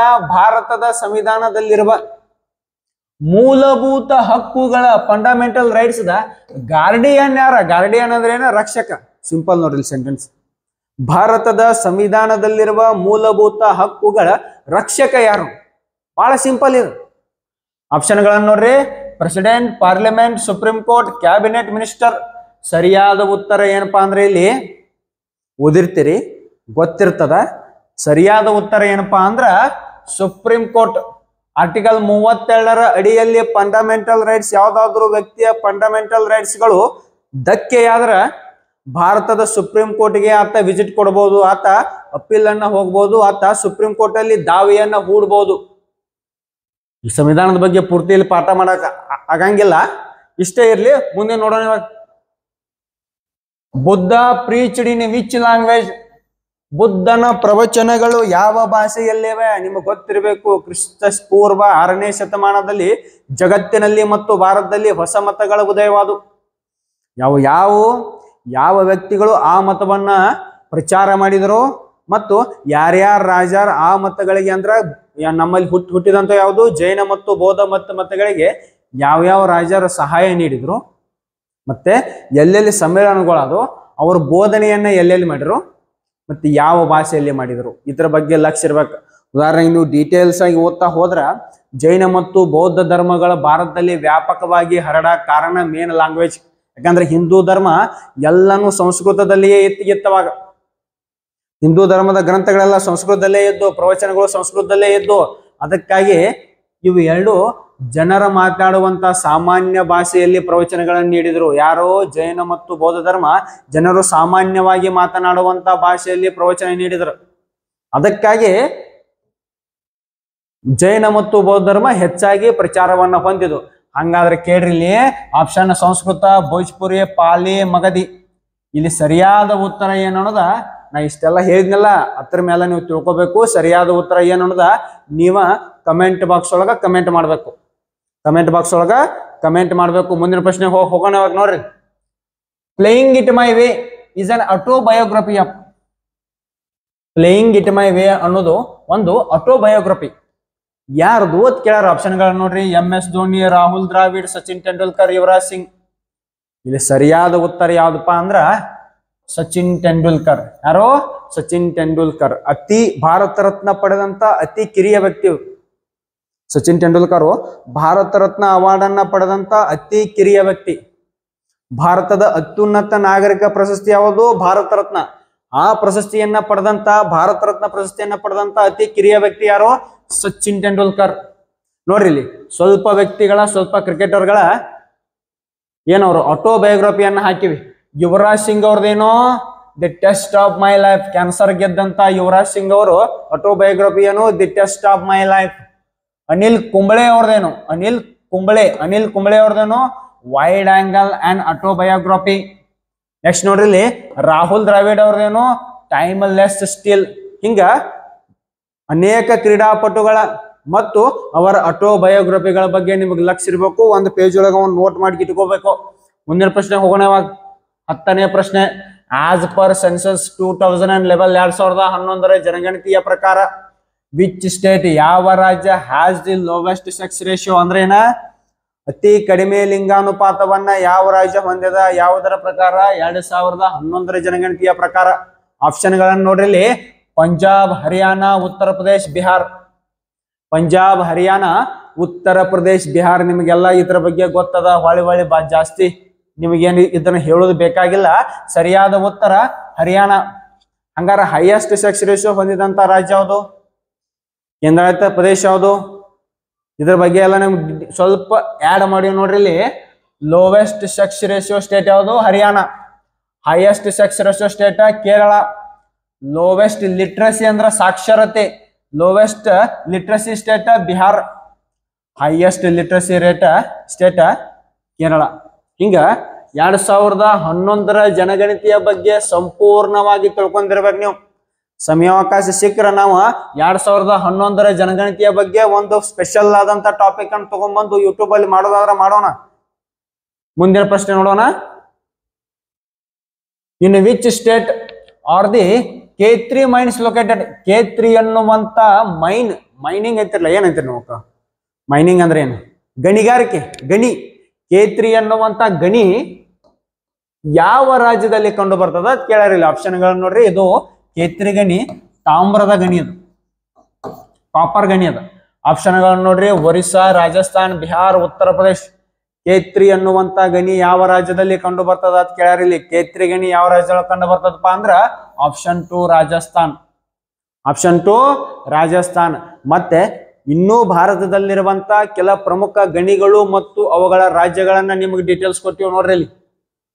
ಜರಿಯಾ ಅನ್ನುವಂಥದ್ದು ಜಾರ್ಖಂಡ್ದೊಳಗೆ ಕಂಡು ಬರ್ತದ. ಜರಿಯಾ ಅನ್ನೋದು ಒಂದು ಗಣಿ, ಒಂದು ಮೈನ್. ಎಲ್ಲಿ ಕಂಡು ಬರ್ತದ? ಜಾರ್ಖಂಡ್ದೊಳಗ. ರಾಣಿಗಂಜು ವೆಸ್ಟ್ ಬೆಂಗಾಳದೊಳಗ. ಸಿಂಗರೇಣಿ ಅನ್ನೋದು ನಮ್ಮ ಪಕ್ಕದ ರಾಜ್ಯ ತೆಲಂಗಾಣದೊಳಗ. ತಲಚೇರ್ ಅನ್ನೋದು ಒರಿಸ್ಸಾದೊಳಗ. ಕುದುರೆಮುಖ ನಮ್ಮಲ್ಲಿ ಕಬ್ಬಿಣದ ಅದಿರು. ಇದು ಕುದುರೆಮುಖ ಕಬ್ಬಿಣದ ಗಣಿಗಾರಿಕೆ ಎಲ್ಲಿ? ಕರ್ನಾಟಕದಾಗ. ಪನ್ನ ಅನ್ನುವಂತ ವಜ್ರದ ಗಣಿ ಎಲ್ಲದ? ಮಧ್ಯಪ್ರದೇಶದೊಳಗದ. ಭಾರತದಲ್ಲಿ ವಜ್ರ ಸಿಗ್ತದ ಎಲ್ಲಿ? ಪನ್ಹಾದೊಳಗ. ಯಾವ ರಾಜ್ಯ? ಮಧ್ಯಪ್ರದೇಶದೊಳಗ. ಮುಂದಿನ ಪ್ರಶ್ನೆ ಹೋಗೋಣ. Who was the founder of Brahmo Samaj? Brahmo ಸಮಾಜವನ್ನ ಸ್ಥಾಪನೆ ಮಾಡಿದವರು ಯಾರು?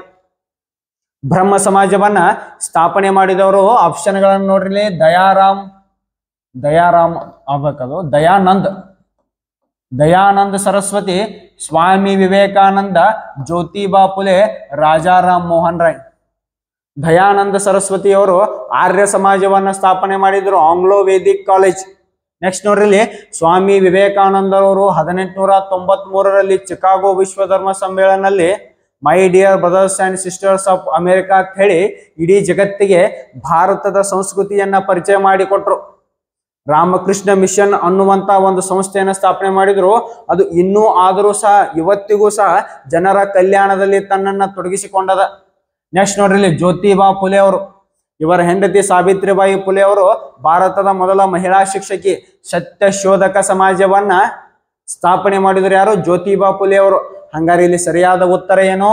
ರಾಜಾರಾಮ್ ಮೋಹನ್ ರಾಯ್ ಅವರು ಬ್ರಹ್ಮ ಸಮಾಜವನ್ನ ಸ್ಥಾಪನೆ ಮಾಡ್ತಾರೆ 1828ರಾಗ. 1829ರಾಗ ಇವರು ಇನ್ನೊಂದು ಬಹಳ ಪ್ರಮುಖವಾದಂತ ಕೆಲಸ ಮಾಡ್ತಾರೆ. ಸತಿ ಸಹಗಮನ ಪದ್ಧತಿಯನ್ನ ನಿಷೇಧ ಮಾಡಲಿಕ್ಕೆ ಬಹಳ ಪ್ರಯತ್ನ ಪಟ್ಟು ಲಾರ್ಡ್ ವಿಲಿಯಂ ಬೆಂಟಿಕ್ ನ ಸಹಾಯದಿಂದ ಸತಿ ಸಹಗಮನ ಪದ್ಧತಿಯನ್ನ ನಿಷೇಧ ಮಾಡ್ತಾರೆ ಅವ್ರು. ನೋಡ್ರಿ, ಇದಕ್ಕೆ ಸಂಬಂಧಪಟ್ಟಂಗ ಸ್ವಲ್ಪ ಡೀಟೇಲ್ಸ್ ಅದ. ರಾಜಾರಾಮ್ ಮೋಹನ್ ರಾಯರವರು ಬ್ರಹ್ಮ ಸಮಾಜದ ಜೊತೆಗೆ 1814ರಲ್ಲಿ ಬ್ರಹ್ಮ ಸಮಾಜಕ್ಕಿಂತಲೂ ಮೊದಲ ಅಂದ್ರೆ 1814ಕ್ಕ ಆತ್ಮೀಯ ಸಭಾವನ್ನ ಪ್ರಾರಂಭ ಮಾಡಿದ್ರು. ಹಿಂದಾಳೆ ನೋಡ್ರಿ ಇಲ್ಲಿ ಆತ್ಮಾರಾಮ ಪಾಂಡುರಂಗ ಅವರು ಪ್ರಾರ್ಥನಾ ಸಮಾಜವನ್ನು ಸ್ಥಾಪನೆ ಮಾಡಿದ್ರು 1867ರಾಗ. ನೆಕ್ಸ್ಟ್ ನೋಡ್ರಿ ಇಲ್ಲಿ ಜ್ಯೋತಿಬಾ ಫುಲೆ ಅವರು ಸತ್ಯಶೋಧಕ ಸಮಾಜವನ್ನ ಸ್ಥಾಪನೆ ಮಾಡಿದ್ರು ಪುಣೆಯೊಳಗ, ಮಹಾರಾಷ್ಟ್ರದ ಪುಣೆಯೊಳಗ. ಯಾವಾಗ?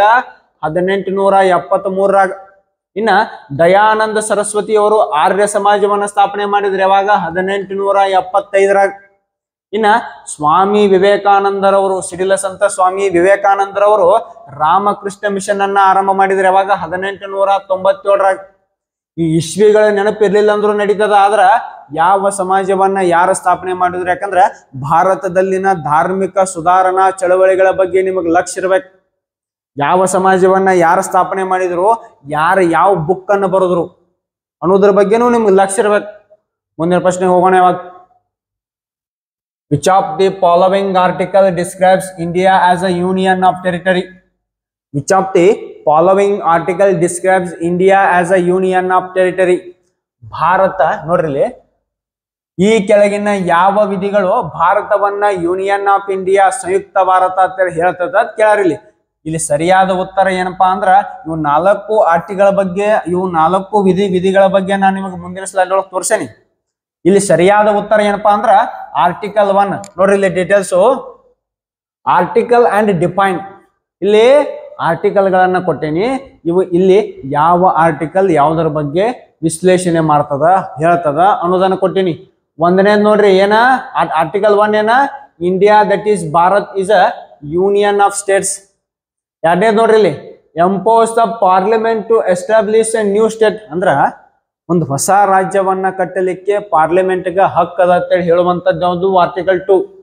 ಇನ್ ಆರ್ಟಿಕಲ್ 3 ಬರ್ರಿ, allows the parliament to alter the boundaries and state and names of the existing states. ಹಿಂಗಂದ್ರೆ ಏನ? ಪೂರ್ತಿ ಸಿಂಪಲ್. ಈಗಾಗಲೇ ಇರುವಂತ ರಾಜ್ಯಗಳ ಗಡಿಯನ್ನ, ಹೆಸರನ್ನ ಬದಲಾಯಿಸುವಂತ ಹಕ್ಕು ಪಾರ್ಲಿಮೆಂಟ್ಗೆ ಐತಿ. ಉದಾಹರಣೆಗೆ ನೋಡಿರ್ಬೋದು, 2014ರಾಗ ಆಂಧ್ರ ಪ್ರದೇಶ ಮತ್ತು ತೆಲಂಗಾಣವನ್ನ ಡಿವೈಡ್ ಮಾಡಿದ್ರು.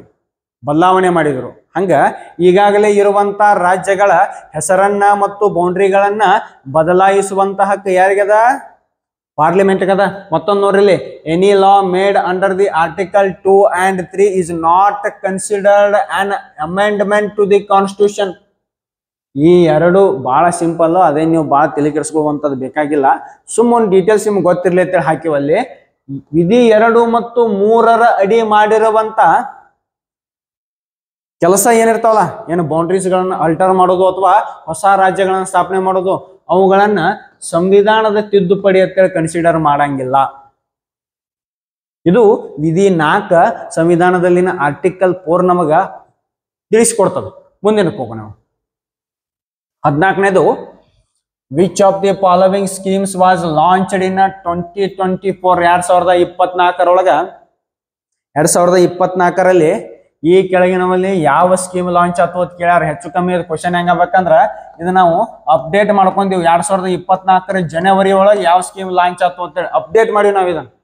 ಅಲ್ಲಿ 2023 ಕೊಟ್ಟಿದ್ರು, ಆದ್ರ ನಿಮ್ಮ ಪ್ರಶ್ನೆ ಪತ್ರಿಕೆ 2025 ನಡೀತೈತೆ ಅಂತ ಹೇಳಿ 2024ರಲ್ಲಿ ನಡೆದಂತ ಯೋಜನೆಗಳನ್ನ ಸೇರಿಸಿವಿ ನಾವಿಲ್ಲಿ. ನೋಡ್ರಿ, ಸರಿಯಾದ ಉತ್ತರ ಏನು ನೋಡ್ರಿ. ಮೊದಲ ಆಪ್ಷನ್ಗಳನ್ನ ನೋಡ್ರಿ, PM ಕುಸುಮ್, PM ವಿಶ್ವಕರ್ಮ ಯೋಜನಾ, PM ಸೂರ್ಯಘರ್ ಯೋಜನಾ, PM ಕಿಸಾನ್ ಯೋಜನಾ. ಇಲ್ಲಿ ನೀವು ಕ್ವಶನ್ ಏನು ಬರ್ಕೋಬೇಕಂದ್ರ ಜನವರಿ 2024 ಅಂತ ಬರ್ಕೋರಿ. ಸರಿಯಾದ ಉತ್ತರ ಏನಪ್ಪಾ ಅಂದ್ರ PM ಸೂರ್ಯಘರ್ ಯೋಜನಾ. ರಾಮ ಮಂದಿರದ ಉದ್ಘಾಟನೆಯ ದಿವಸ ನರೇಂದ್ರ ಮೋದಿ ಅವರು ಒಂದು ಯೋಜನೆಯನ್ನ ಅನೌನ್ಸ್ ಮಾಡ್ತಾರೆ, PM ಸೂರ್ಯಘರ್ ಯೋಜನೆ. 2024 ಜನವರಿಯಲ್ಲಿ ಯಾವ ಯೋಜನೆಗಳನ್ನ ಇತ್ತೀಚೆಗೆ ಸರ್ಕಾರ ಘೋಷಣೆ ಮಾಡ್ತು ಅನ್ನೋದ್ರ ಬಗ್ಗೆ ಲಕ್ಷ್ಯ ಇರಬೇಕು. ನಮ್ಮಲ್ಲಿ ನಮ್ಮ ಆಫ್ಲೈನ್ದವ್ರಿಗೆ ಮತ್ತು ನಮ್ಮ ಆ್ಯಪ್ದವ್ರಿಗೆ ನಾವು ಕ್ಲಾಸ್ಗಳನ್ನ ಮಾಡ್ತಾ ಇರ್ತೀವಿ. ಆದಷ್ಟು ಡೀಟೇಲ್ಸ್ ಅನ್ನ ನಿಮಗೂ ಕವರ್ ಮಾಡ್ತೀವಿ. ಮುಂದಿನ ಪ್ರಶ್ನೆ ಹೋಗೋಣ, ಕೊನೆಯದು. ಹೂ was the first president of Indian national Congress founded in 1885? ಸರಿಯಾದ ಉತ್ತರ ಇದು ಏನಪ್ಪಾ ಅಂದ್ರ, ಇದನ್ನ ಕನ್ನಡದಾಗ ಕೊಡ್ತೀವಿ ನೋಡ್ರಿ. 1885ರಲ್ಲಿ ಭಾರತೀಯ ರಾಷ್ಟ್ರೀಯ ಕಾಂಗ್ರೆಸ್ ಸ್ಥಾಪನೆಯಾದಾಗ ಅದರ ಮೊದಲ ಅಧ್ಯಕ್ಷರು ಯಾರಾಗಿದ್ರು? 1885ರಲ್ಲಿ ಭಾರತೀಯ ರಾಷ್ಟ್ರೀಯ ಕಾಂಗ್ರೆಸ್ ಸ್ಥಾಪನೆಯಾದಾಗ ಅದರ ಮೊದಲ ಅಧ್ಯಕ್ಷರು ಯಾರಾಗಿದ್ರು? ಅದರ ಮೊದಲ ಅಧ್ಯಕ್ಷರು ಯಾರಾಗಿದ್ರು ಅನ್ನೋದನ್ನ ಕೇಳ್ಯಾರ ಇಲ್ಲಿ. ಸರಿಯಾದ ಉತ್ತರವನ್ನ ನೋಡ್ರಿ, ಆಪ್ಷನ್ಗಳನ್ನ ನೋಡ್ರಿ. ಮೋತಿಲಾಲ್ ನೆಹರು, WC ಬ್ಯಾನರ್ಜಿ, ಯೋಮೇಶ್ ಚಂದ್ರ ಬ್ಯಾನರ್ಜಿ, ಜವಾಹರ್ಲಾಲ್ ನೆಹರು ಮತ್ತು ಮಹಾತ್ಮ ಗಾಂಧೀಜಿಯವರು. ನೀವು ಈಗ ಊರಾಗ ಅಲ್ಲಿ ಇಲ್ಲಿ ಬೋರ್ಡ್ಗಳನ್ನ ನೋಡಿರ್ತೀರಿ. 1924ರ ಬೆಳಗಾವಿ ಕಾಂಗ್ರೆಸ್ ಅಧಿವೇಶನದ ಶತಮಾನೋತ್ಸವ ಅಂತೇಳಿ ಬಸ್ ಸ್ಟ್ಯಾಂಡ್ದಾಗ ಅಲ್ಲಿ ಇಲ್ಲಿ ಅಬ್ಸರ್ವ್ ಮಾಡಿರಂಗಿಲ್ಲ ನೀವು. ಇರ್ಲಿ, ಗಾಂಧೀಜಿಯವರು ಕೇವಲ ಒಂದ ಸತಿ ಕಾಂಗ್ರೆಸ್ನ ಅಧ್ಯಕ್ಷರಾಗಿ ಕೆಲಸ ಮಾಡ್ಯಾರ. ಅದು ನಡೆದಿದ್ದು ನಮ್ಮೆಲ್ಲರ ಸೌಭಾಗ್ಯನೋ ಏನೋ ಗೊತ್ತಿಲ್ಲ, ಅದು ನಡೆದಿದ್ದು ಕರ್ನಾಟಕದ ಬೆಳಗಾವಿ ಜಿಲ್ಲೆಯಲ್ಲಿ. ಕರ್ನಾಟಕದ ಬೆಳಗಾವಿ ಜಿಲ್ಲೆಯಲ್ಲಿ ಗಾಂಧೀಜಿಯವರು 1924 ನಡೆದಂತ ಇಂಡಿಯನ್ ನ್ಯಾಷನಲ್ ಕಾಂಗ್ರೆಸ್ನ ಅಧಿವೇಶನದ ಅಧ್ಯಕ್ಷರಾಗಿದ್ರು. ಕೇವಲ ಒಂದ ಸತಿ ಗಾಂಧೀಜಿಯವರು ಅಧ್ಯಕ್ಷರ ಆಗ್ಯಾರ. ಅದು ನಡೆದಿದ್ದಲ್ಲಿ ನಮ್ಮ ಬೆಳಗಾವಿಯಲ್ಲಿ. ನಮ್ಮ ಬೆಳಗಾವಿಯಲ್ಲಿ ನೀವು ಬೆಳಗಾವದೊಳಗೆ ಅಬ್ಸರ್ವ್ ಮಾಡಿರ್ಬೇಕು, ಒಂದು ರೋಡಿಗೆ ಕಾಂಗ್ರೆಸ್ ರೋಡ್ ಅಂತ ಕರೀತಾರ. ಒಂದು ರೋಡಿಗೆ ಕಾಂಗ್ರೆಸ್ ರೋಡ್ ಅಂತೇಳಿ ಹೆಸರಿಟ್ಟಾರ. ನೋಡ್ರಿ ಇಲ್ಲಿ ಸರಿಯಾದ ಉತ್ತರ ನೋಡ್ರಿ ಇಲ್ಲಿ. Who was the first president of India? First president of Indian national Congress, ಭಾರತೀಯ ರಾಷ್ಟ್ರೀಯ ಕಾಂಗ್ರೆಸ್ನ ಮೊದಲ ಅಧ್ಯಕ್ಷನ ಯಾರು? ಸರಿಯಾದ ಉತ್ತರ ಏನಪ್ಪಾ ಅಂದ್ರ WC ಬ್ಯಾನರ್ಜಿ. ಏನ? WC ಬ್ಯಾನರ್ಜಿ. ಹಂಗಾರ ಭಾರತೀಯ ರಾಷ್ಟ್ರೀಯ ಕಾಂಗ್ರೆಸ್ ಅನ್ನ ಸ್ಥಾಪನೆ ಮಾಡಿದ್ಯಾರು ಮತ್ತು ಎಲ್ಲಿ ಸ್ಥಾಪನೆ ಮಾಡಿದ್ಯಾರಪ್ಪ ಅಂದ್ರ ಎ.ಓ. ಹ್ಯೂಮ್. ಎ.ಓ. ಹ್ಯೂಮ್ ಎಲ್ಲಿ ಸ್ಥಾಪನೆ ಮಾಡಿದ್ರಪ್ಪ? ಮುಂಬೈನ ಗೋಪಾಲ ದಾಸ್ ತೇಜ್ಪಾಲ್ ಸ್ಕೂಲ್ ಅನ್ನುವಂತ ಒಂದು ಸ್ಥಳದಲ್ಲಿ ಸ್ಥಾಪನೆ ಮಾಡ್ತಾರೆ ಇದನ್ನು. ಯಾವುದನ್ನ? ಭಾರತೀಯ ರಾಷ್ಟ್ರೀಯ ಕಾಂಗ್ರೆಸ್ ಅನ್ನ. ಆಗಿನ ಪ್ರಮುಖ ರಾಜಕೀಯ ನಾಯಕರುಗಳು ಕೂಡಿ ಎ.ಓ. ಹ್ಯೂಮ್ ಅನ್ನೋ ಒಬ್ಬ ಬ್ರಿಟಿಷ್ ವ್ಯಕ್ತಿ, ಬ್ರಿಟಿಷ್ ಅಧಿಕಾರಿ ಇದ್ದ, ರಿಟೈರ್ಡ್ ಆದ್ಮೇಲೆ ನಮ್ಮ ಭಾರತೀಯ ಜನರ ಜೊತೆನೆ ಕೂಡಿ ಇದಕ್ಕೊಂದು ತೇರಿನ ಬೇರೆ ಮಾತಾಡ್ತಾರ. ಲಾರ್ಡ್ ಡಬ್ರಿನು ಸೆಪ್ಟಿವಾಲ್ ಅನ್ನೋ ಅಂದ್ರ ಸೆಪ್ಟಿವಾಲ್ ತೇರಿ ಅಂತೇಳಿ ಒಂದು ಬೇರೆ ಬರ್ತದ. ಇತಿಹಾಸದೊಳಗ ಕಾಂಗ್ರೆಸ್ ಅನ್ನ ಸ್ಥಾಪನೆ ಮಾಡಕ್ ರೀಸನ್ ಏನಂದ್ರೆ ಸೆಪ್ಟಿವಾಲ್ ತೇರಿ ಅಂತೇಳಿ ಸ್ವಲ್ಪ ಜನ ವಿಶ್ಲೇಷಣೆ ಮಾಡ್ತಾರ. ಆ ಸೆಪ್ಟಿವಾಲ್ ತೇರಿ ಬಗ್ಗೆ ಪೂರ್ತಿಯಲ್ಲಿ ಮಾತಾಡಕ್ ಆಗಂಗಿಲ್ಲ. ಮತ್ತೆ ನೆಕ್ಸ್ಟ್ ನಾಳೆ ಮತ್ತೊಂದು ಪ್ರಾಕ್ಟೀಸ್ ಸೆಟ್ ಅನ್ನ ತಗೊಂಡ್ಬಂದ್ ಮತ್ತೆ ಅಲ್ಲಿ 15 ಕ್ವಶನ್ಸ್ ಗಳನ್ನ ತಗೊಂಡ್ಬಂದು ಸಂಪೂರ್ಣವಾಗಿ ವಿಶ್ಲೇಷಣೆ ಮಾಡೋಣ. ಕೊನೆಯದಾಗಿ ನಿಮ್ಗೆ ತಿಳಿಸೋದು ಏನಪ್ಪಾ ಅಂದ್ರ ನಮ್ಮ ಅಕಾಡೆಮಿ ಶಾರದಾ ವಿದ್ಯಾಲಯ ಮೂಡಲಗಿಯಲ್ಲಿ ಅಗ್ನಿವೀರಿಗೆ ಸಂಬಂಧಪಟ್ಟಂಗ ಆನ್ಲೈನ್ ಮತ್ತು ಆಫ್ಲೈನ್ ಬ್ಯಾಚಸ್ ಗಳನ್ನ ಪ್ರಾರಂಭ ಮಾಡಿದ್ವಿ. ಏನಾದ್ರೂ ಹೆಚ್ಚಿನ ನಿಮ್ ಇನ್ಫಾರ್ಮೇಶನ್ ಬೇಕಾದ್ರ ಈ ಮೇಲಿನ ನಂಬರ್ಗೆ ಫೋನ್ ಮಾಡ್ರಿ 8088223005. ಮತ್ತೆ ನಾಳೆ ಬರೋಣ. ಜೈ ಹಿಂದ್. ನಮಸ್ಕಾರ ಎಲ್ಲರಿಗೂ. ಅಗ್ನಿವೀರ ಆರ್ಮಿಯನ್ನ ಪ್ರಿಪೇರ್ ಆಗ್ತಕ್ಕಂತ ಎಲ್ಲ ಸ್ಪರ್ಧಾರ್ಥಿಗಳಿಗೆ ಏನ್ ಹೇಳೋದಂದ್ರ ನಾವೇನ್ ಮಾಡ್ತೀವಿ, ಡೈಲಿ ಒಂದೊಂದ ಸೈನ್ಸ್ ಪೇಪರ್ ಸೆಟ್ ಅನ್ನ ತಗೊಂಡ್ಬರ್ತೀವಿ ನಿಮ್ಮ ಮುಂದೆ. ಅಂದ್ರೆ ಹಿಂದೆ ನಡೆದಿರ್ತಕ್ಕಂತ ಪ್ರಶ್ನೆ ಪತ್ರಿಕೆಗಳನ್ನ ಎನಲೈಸ್ ಮಾಡ್ತೀವಿ ನಿಮ್ ಮುಂದೆ. ಅಂದ್ರೆ ಏನ್ರಿ, ನಮ್ಮ ಶಾರದಾ ವಿದ್ಯಾಲಯ ಮೂಡ್ಲಿಗೆಯಲ್ಲಿ ಏನ್ ಮಾಡ್ತೀವಿ, ಪೇಪರ್ ಸೆಟ್ ಅನ್ನ ಅದರ ವತಿಯಿಂದ ನಾವು ಡೈಲಿ ಒಂದೊಂದ ಪೇಪರ್ ಸೆಟ್ ಅನ್ನ ಮಾಡ್ತೀವಿ. ಈಗ ನಮ್ಮಲ್ಲಿ ಏನೈತೆ ಅಂದ್ರ ಆನ್ಲೈನ್ ಮತ್ತು ಆಫ್ಲೈನ್ ತರಗತಿ. ಯಾರಿಗಂದ್ರ ಯಾರು ಅಗ್ನಿವೀರ ಆರ್ಮಿಯನ್ನ ಪ್ರಿಪೇರ್ ಆಗ್ತಾ ಇದ್ದೀರಿ ಅಂತವರಿಗೆ ಆನ್ಲೈನ್ ಮತ್ತು ಆಫ್ಲೈನ್ ತರಗತಿಗಳು ನಮ್ಮಲ್ಲಿ ಲಭ್ಯ ಇರ್ತಾವು.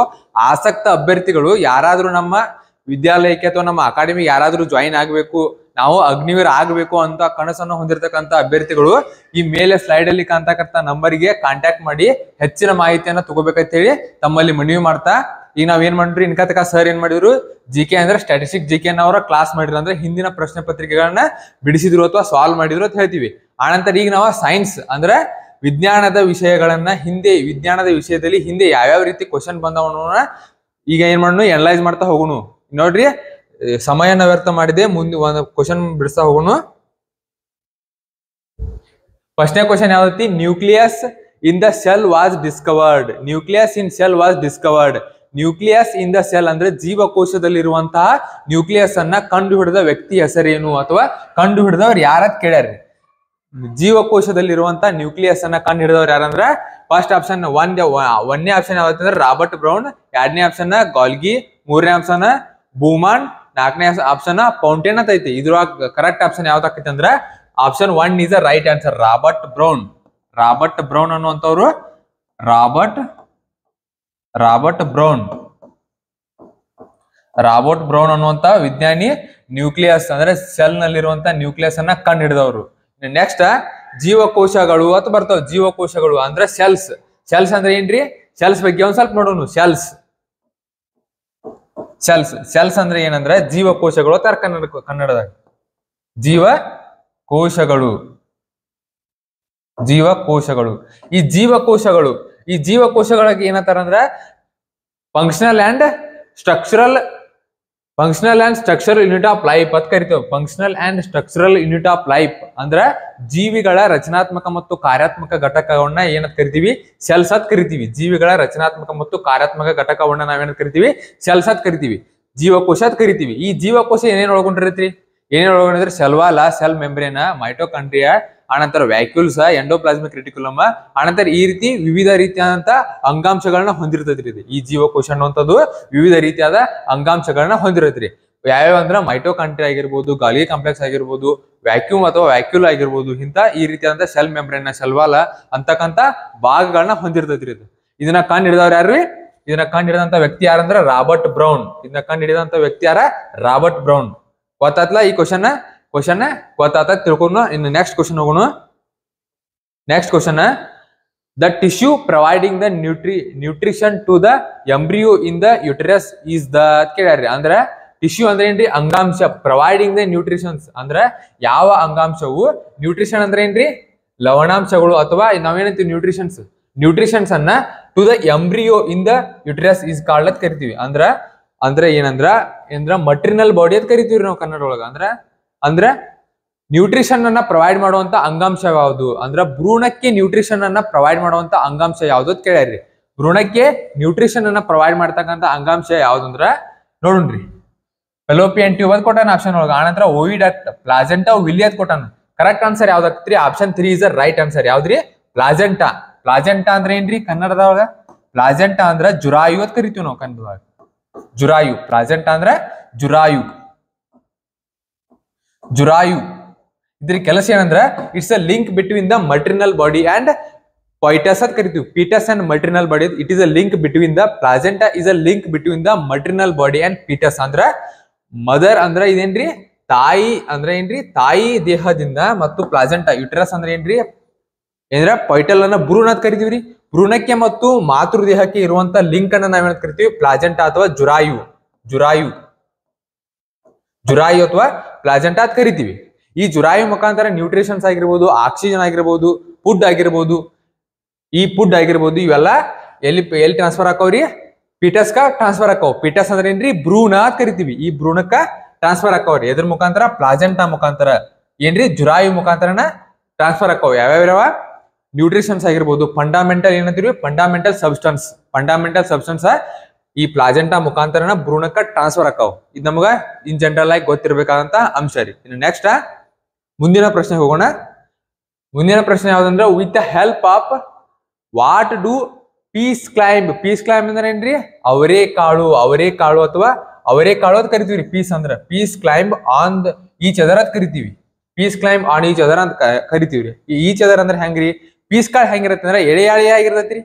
ಆ ಎಳೆ ಆಗಿರುವಾಗ ಹೆಲ್ಪ್ ಮಾಡುವಂತಹ ಕ್ಲೈಂಬ್ ಅಂದ್ರೆ ಏನ್ರಿ? ಎಳೆ ಆಗಿರುವಂತ. ಈಗ ನೋಡ್ರಿ, ಈಗ ಹೆಂಗಂದ್ರ ನಿಮ್ಗೆ ತಿಳಿಸ್ಬೇಕಂದ್ರ, ಈಗ ಇದೊಂದು ಅವರೇಕಾಳು ಗಿಡ ರೀ. ಈ ಅವರೇಕಾಳು ಗಿಡ ಎಳೆ ಈ ರೀತಿ ಇರ್ತೈತ್ರಿ. ಅವಳೆ ಕಾಳುಗಳು ಯಾವ ರೀತಿ ಇರ್ತಾವ ಅಂದ್ರ ಹಿಂಗಿರ್ತಾವ್ರಿ. ಹೌದ್ರಿ? ಅವಳೆ ಕಾಳುಗಳು ಹಿಂಗಿರ್ತಾವ. ಇದು ಗ್ರೋತ್ ಆಗ್ಬೇಕಾದ್ರೆ ಯಾವ್ದಾದ್ರು ಒಂದ ಸಪೋರ್ಟಿವ್ ಬೇಕ್ರಿ. ಇದು ಗ್ರೋತ್ ಆಗ್ಬೇಕಂದ್ರೆ ಯಾವ್ದಾದ್ರು ಒಂದ ಸಪೋರ್ಟಿವ್ ಬೇಕ್ರಿ. ಒಂದು ಬಡಿ ಆಗಿರ್ಬೋದು, ಯಾವ್ದೇ ರೀತಿ ಒಂದು ಸ್ಟಿಕ್ ಇಂಥವ್ ಏನಾದ್ರು ಸಪೋರ್ಟಿವ್ ಬೇಕು, ಅಥವಾ ಕಂಬ ಏನಂತೀವಿ. ಈ ತರ ಸಪೋರ್ಟಿವ್ ಆಗಿರುವಂತ ಏನಾದ್ರು ಬೇಕು. ಈ ಸಪೋರ್ಟಿವ್ ಆಗಂತ ಏನಾದ್ರು ಕೊಟ್ಟಾಗ ಇಲ್ಲಿ ಏನಾಕತ್ರಿ? ಈ ರೀತಿ ಎಳೆಗಳಾಗಿ ಏನಕ್ಕ ಗ್ರೋತ್ ಆಕತ್ರಿ.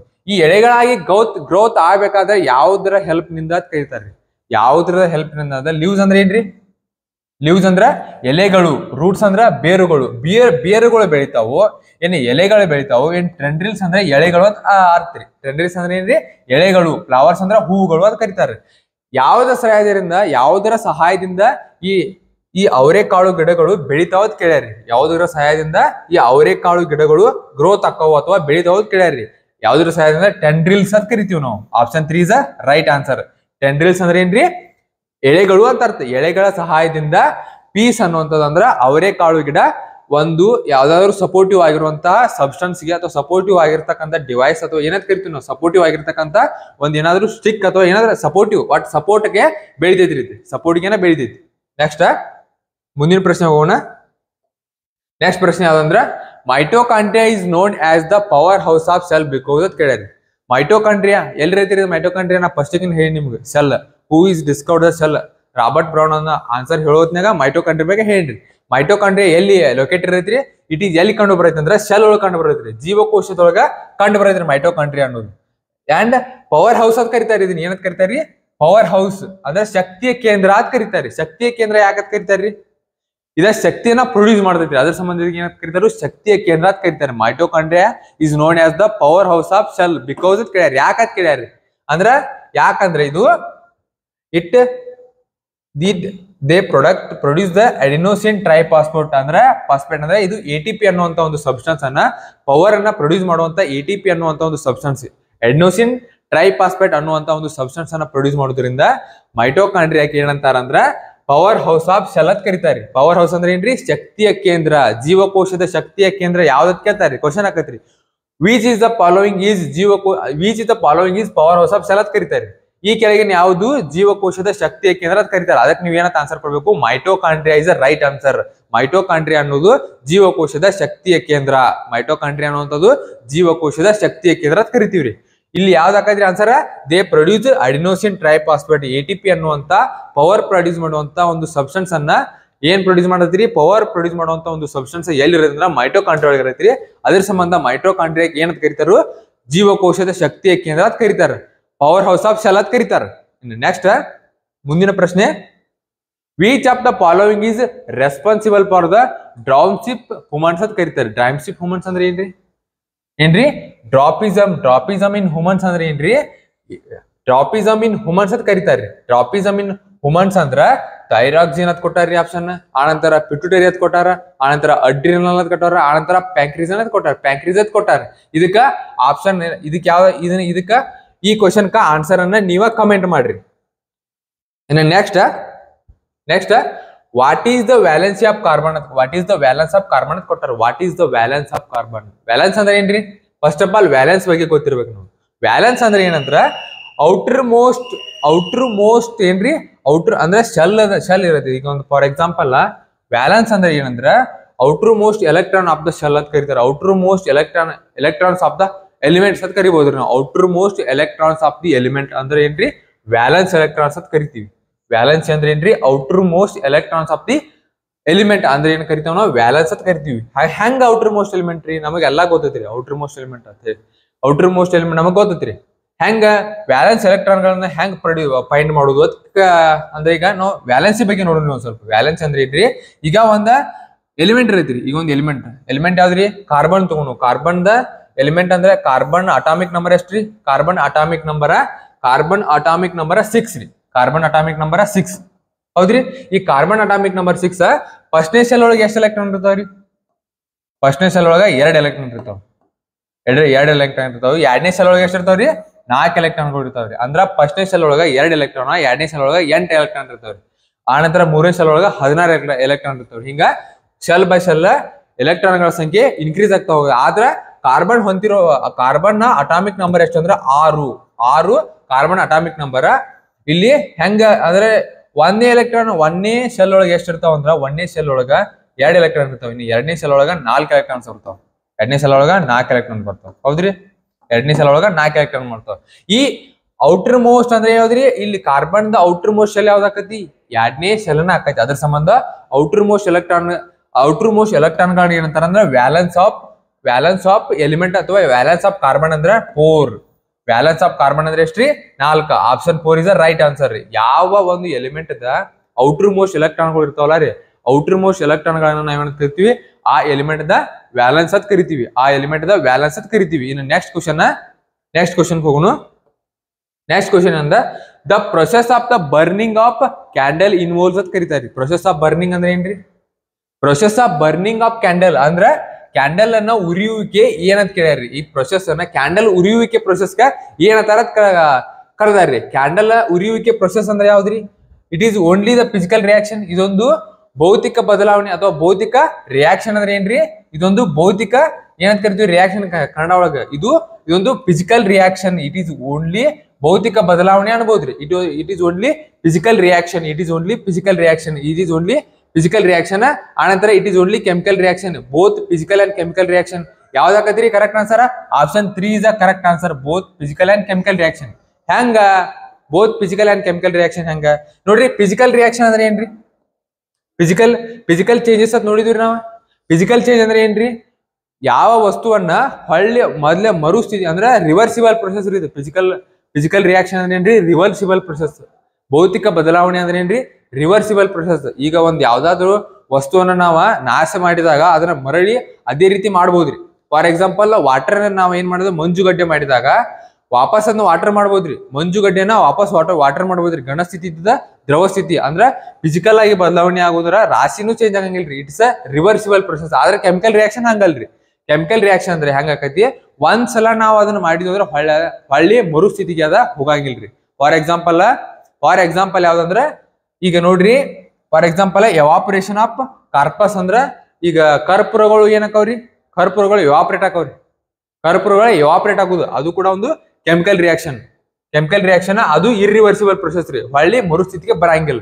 ಆದ್ರೆ ಕ್ಯಾಂಡಲ್ ಅನ್ನುವಂಥದ್ದು it's a physical and chemical reaction also. ಇದು ಭೌತಿಕ ಮತ್ತು ರಾಸಾಯನಿಕ ಬದಲಾವಣೆ ಆಕೈತ್ರಿ. ಇಲ್ಲಿ ಯಾವ ರಿಯಾಕ್ಷನ್ ಇನ್ವಾಲ್ವ್ ಆಕವ್ರಿ? ಭೌತಿಕ ಮತ್ತು ರಾಸಾಯನಿಕ ಬದಲಾವಣೆಗಳು ಇದ್ರೊಳಗ ಫಿಸಿಕಲ್ ಕ್ಯಾಂಡಲ್ ಬರ್ನಿಂಗ್ ಒಳಗೆ ಇನ್ವಾಲ್ವ್ ಆಕವ್. ಇನ್ನು ನೆಕ್ಸ್ಟ್ ಕ್ವಶನ್ ಹಂಗ ಯಾವ್ದಂದ್ರ which acid is present in the ant sting ಅಂತ ಕರ್ದಾರ. ಅಂದ್ರ ಆಂಟ್ ಅಂದ್ರೆ ಏನ್ರಿ? ಇರುವೆ ಕಡಿತದಲ್ಲಿರುವಂತಹ ಆಸಿಡ್ ಯಾವ್ದತ್ ಕರ್ದಾರಿ. ಇರುವೆ ಕಡಿತದಲ್ಲಿರುವಂತಹ ಆಮ್ಲ ಆಮ್ಲ ಯಾವ್ದಂದ್ರ ಟಾರ್ಟಾರಿಕ್ ಆಸಿಡ್ ರೀ. ಫಸ್ಟ್ ಆಪ್ಷನ್ ಯಾವ್ದ್ರಿ? Tartaric acid. ಆನಂತರ methanoic acid, lactic acid, acetic acid ಅಂತ ಕರ್ದಾರ್ರಿ. ಟಾರ್ಟಾರಿಕ್ ಆಸಿಡ್ ಎಲ್ಲಿರೈತ್ರಿ? ಟಾರ್ಟಾರಿಕ್ ಆಸಿಡ್ ಹಸಿ ಮಾವಿನ ಹಣ್ಣಿನ ಇರ್ತೈತ್ರಿ. ಟಾರ್ಟಾರಿಕ್ ಆಸಿಡ್ ಮ್ಯಾಂಗೋ ಒಳಗಿರ್ತೈತ್ರಿ. ಮ್ಯಾಂಗೋ ಒಳಗಿರ್ತೈತಿ. ಆನಂತರ ಮೆಥನೋಯಿಕ್ ಆಸಿಡ್ ಇದರಿ ಆಂಟ್. ಕರೆಕ್ಟ್ ಆಪ್ಷನ್ ಯಾವ್ದಂದ್ರ ಮೆಥನೋಯಿಕ್ ಆಸಿಡ್. ಆಂಟ್ ಅಂದ್ರೆ ಇರುವೆ ಕಡಿತದಲ್ಲಿರುವಂತಹ ಆಸಿಡ್ ಯಾವ್ದಂದ್ರ methanoic acid. Option 2 is correct answer. ಇನ್ನು ಲ್ಯಾಕ್ಟಿಕ್ ಆಸಿಡ್ ಎಲ್ಲಿರೈತಿ ಅಂದ್ರ ಮಿಲ್ಕ್ ಒಳಗೆ ಇರ್ತೈತ್ರಿ. Lactic acid ಎಲ್ಲಿರೈತ್ರಿ? ಮಿಲ್ಕ್. ಆನಂತರ ನೆಕ್ಸ್ಟ್ ಅಸಿಟಿಕ್ ಆಸಿಡ್ ಎಲ್ಲಿರೈತಿ ಅಂದ್ರ ಹುಣಸೆ ಹಣ್ಣಿನೊಳಗ ಅಸಿಟಿಕ್ ಆಸಿಡ್ ಪ್ರೆಸೆಂಟ್ ಇರೈತಿ. ಅಂದ್ರೆ ಹುಣಸೆ ಹಣ್ಣಿನಲ್ಲಿ ಅಸಿಟಿಕ್ ಆಸಿಡ್ ಇರ್ತೈತಿ. ಇನ್ನು next next question, which of the following metal can be cut with a knife ಅಂದ್ರೆ ಏನ್ರಿ? Which of the following metal can be cut with a knife ಅಂದ್ರೆ ಚಾಕುವಿನಿಂದ ಕತ್ತರಿಸಬಹುದಾದ ಲೋಹ ಯಾವ್ದು ಕೇಳ್ರಿ. ಚಾಕುವಿನಿಂದ ಕತ್ತರಿಸಬಹುದಾದ ಲೋಹ ಅಂದ್ರೆ ಎಂತದ್ರಿ? ನಾವ ಕ್ಯಾರೆಕ್ಟರಿಸ್ಟಿಕ್ಸ್ ಆಫ್ ಮೆಟಲ್ಸ್ ಓದುತ್ನ್ಯಾಗ ಓದಿರ್ತೀವ್ರಿ. ಲೋಹವು ಗಟ್ಟಿ ಮತ್ತು ತಣ್ಣತೆ ಮತ್ತು ಕುಟ್ಟತೆ ಹೊಂದಿರ್ತೈತಿ. ಅದೇ ರೀತಿ ಇದೊಂದು ಗಟ್ಟಿ ಆದಂತ ಲೋಹ, ಇದನ್ನ ಯಾವುದೇ ರೀತಿ ಸಬ್ಸ್ಟೆನ್ಸ್ ಇಂದ ಕೊರ್ಯಾಕ್ ಸಾಧ್ಯ ಇರತ್ತ ಓದಿರ್ತೀವಿ ಏನ್ರಿ? ಕ್ಯಾರೆಕ್ಟರಿಸ್ಟಿಕ್ಸ್ ಆಫ್ ಮೆಟಲ್ ಒಳಗ ಓದಿರ್ತೀವಿ. ಆದ್ರೆ ಇಲ್ಲಿ ಏನ್ ಕೊಟ್ಟಾರ್ರಿ? Which of the following metal can be cut with a knife ಅಂದ್ರೆ ಯಾವ ಲೋಹವನ್ನು ನಾವು ಚಾಕುವಿನಿಂದ ಕತ್ತರಿಸಬಹುದು ಅಂತ ಕೊಟ್ಟಾರ್ರಿ. ಚಾಕುವಿನಿಂದ ಕತ್ತರಿಸಬಹುದಾದ ಲೋಹ ಯಾವ್ದು ಕೊಟ್ಟಾರಿ? ಅಲ್ಯೂಮಿನಿಯಂ ಕೊಟ್ಟಾರ್ರಿ, ಪ್ಲಾಟಿನಂ ಕೊಟ್ಟಾರು, ಕಾಪರ್ ಕೊಟ್ಟಾರು, ಸೋಡಿಯಂ ಕೊಟ್ಟಾರು. ಕರೆಕ್ಟ್ ಆಪ್ಷನ್ ಯಾವ್ದಾಕೈತಿ ಅಂದ್ರೆ sodium is the right answer ರೀ. ಹೆಂಗ? ಸೋಡಿಯಂ ಅನ್ನೋದು ಕ್ಷಾರೀಯ ಲೋಹ ರೀ. ಕ್ಷಾರೀಯ ಲೋಹಗಳು ಯಾವ್ಯಾವ್ರಿ? Sodium, potassium. ಕ್ಷಾರೀಯ ಲೋಹಗಳು ಯಾವ್ಯಾವ ಅಂದ್ರ ಸೋಡಿಯಂ, ಪೊಟ್ಯಾಸಿಯಂ. ಕ್ಷಾರೀಯ ಲೋಹಗಳು ಯಾವ್ಯಾವ ಅಂದ್ರ ಸೋಡಿಯಂ, ಪೊಟ್ಯಾಸಿಯಂ ಮತ್ತು ಮ್ಯಾಗ್ನೀಸಿಯಂ. ಮ್ಯಾಗ್ನೀಸಿಯಂಗಳನ್ನ ನಾವೇನಂತ ಕರಿತೀವಿ? ಇವುಗಳನ್ನ ಏನಂತ ಕರಿತೀವಿ? ಕ್ಷಾರೀಯ ಲೋಹಗಳು ಅಂತ ಕರಿತೀವಿ. ಕ್ಷಾರೀಯ ಲೋಹಗಳನ್ನ ಇವು ಅತ್ಯಂತ ಹೆಚ್ಚು ಕ್ರಿಯಾಶೀಲ ಲೋಹಗಳಾಗಿರ್ತಾವ. ಇವುಗಳನ್ನ ನಾವ್ ಏನ್ ಮಾಡ್ಬೋದ್ರಿ? ಕಟ್ ವಿತ್ ನಿಪ್ ಅಂದ್ರೆ ಚಾಕುವಿನಿಂದ ಕತ್ತರಿಸಬಹುದಾದ ಲೋಹಗಳು. ಇವು ಮೃದುವಾಗಿರ್ತಾವ್ರಿ. ಲೋಹಗಳು ಮೃದುವಾಗಿರುವಂತ ಲೋಹಗಳು ಯಾವಂದ್ರ ಸೋಡಿಯಂ, ಪೊಟ್ಯಾಸಿಯಂ ಮತ್ತು ಮ್ಯಾಗ್ನೀಸಿಯಂ. ಇವು ಅತ್ಯಂತ ಹೆಚ್ಚು ಕ್ರಿಯಾಕಾರಿ ಲೋಹಗಳು ಕೂಡ. ಇವುಗಳನ್ನ ಅದಕ್ಕೆ ಎಲ್ಲಿ ಇದ್ರೊಳಗೆ ಮಾಡ್ತಾರೆ? ಇವನ್ನ ಎಲ್ಲಿ ಸ್ಟೋರ್ ಮಾಡ್ತಾರ ಅಂದ್ರೆ ಎಣ್ಣೆಯಲ್ಲಿ, ಪೆಟ್ರೋಲ್ ಅಥವಾ ಸೀಮೆ ಎಣ್ಣೆಯಲ್ಲಿ ಇವುಗಳನ್ನ ಸ್ಟೋರ್ ಮಾಡ್ತಾರೆ. ಇವ್ನ ಎಲ್ಲಿ ಇಡ್ತಾರ ಅಂದ್ರ ಪೆಟ್ರೋಲ್ ಮತ್ತು ಸೀಮೆ ಎಣ್ಣೆಯಲ್ಲಿ ಸ್ಟೋರ್ ಮಾಡಿರ್ತಾರೆ. ಯಾಕಂದ್ರೆ ಇವು ಅತಿ ಹೆಚ್ಚು ಕ್ರಿಯಾಕಾರಿ ಲೋಹಗಳು. ಅಕಸ್ಮಾತ್ ಔಟ್ಸೈಡ್ ಏನಾದ್ರು ನಾವು ಇಟ್ಟಿವಿ ತಿಳ್ಕೊರಿ, ವಾತಾವರಣದಲ್ಲಿರುವಂತ ಆಕ್ಸಿಜನ್ ಜೊತೆ ರಿಯಾಕ್ಷನ್ ಮಾಡ್ತಾವ. ಅದ್ರ ಸಂಬಂಧ ಇವುಗಳನ್ನ ಎಲ್ಲಿ ಸ್ಟೋರ್ ಮಾಡಿ ಇಡ್ತಾರಂದ್ರ ಸೀಮೆ ಎಣ್ಣೆಗಳಲ್ಲಿ, ಹೆಚ್ಚಾಗಿ ಸೀಮೆ ಎಣ್ಣೆಯಲ್ಲಿ ಇವುಗಳನ್ನ ಸ್ಟೋರ್ ಮಾಡಿ ಇಡ್ತಾರೆ. ಕ್ವಶನ್ ಆಗ್ಬೋದ್ರಿ, ಕ್ವಶನ್ ಆಕತಿ, ನೀವ ನೆನ್ಬಿಟ್ಕೋಬೇಕ್ರಿ. ಸೀಮೆ ಎಣ್ಣೆ. ಇನ್ನು ನೆಕ್ಸ್ಟ್ 25ನೇ ಕ್ವಶನ್ ನೋಡೋಣ ಬರ್ರಿ. 25ನೇ ಕ್ವಶನ್ ಏನಂದ್ರ carbon forms which of the following bonds ಅಂತ ಕರ್ದಾರ್ರಿ. ಬಾಂಡ್ಸ್ ಅಂದ್ರೆ ಏನ್ರಿ?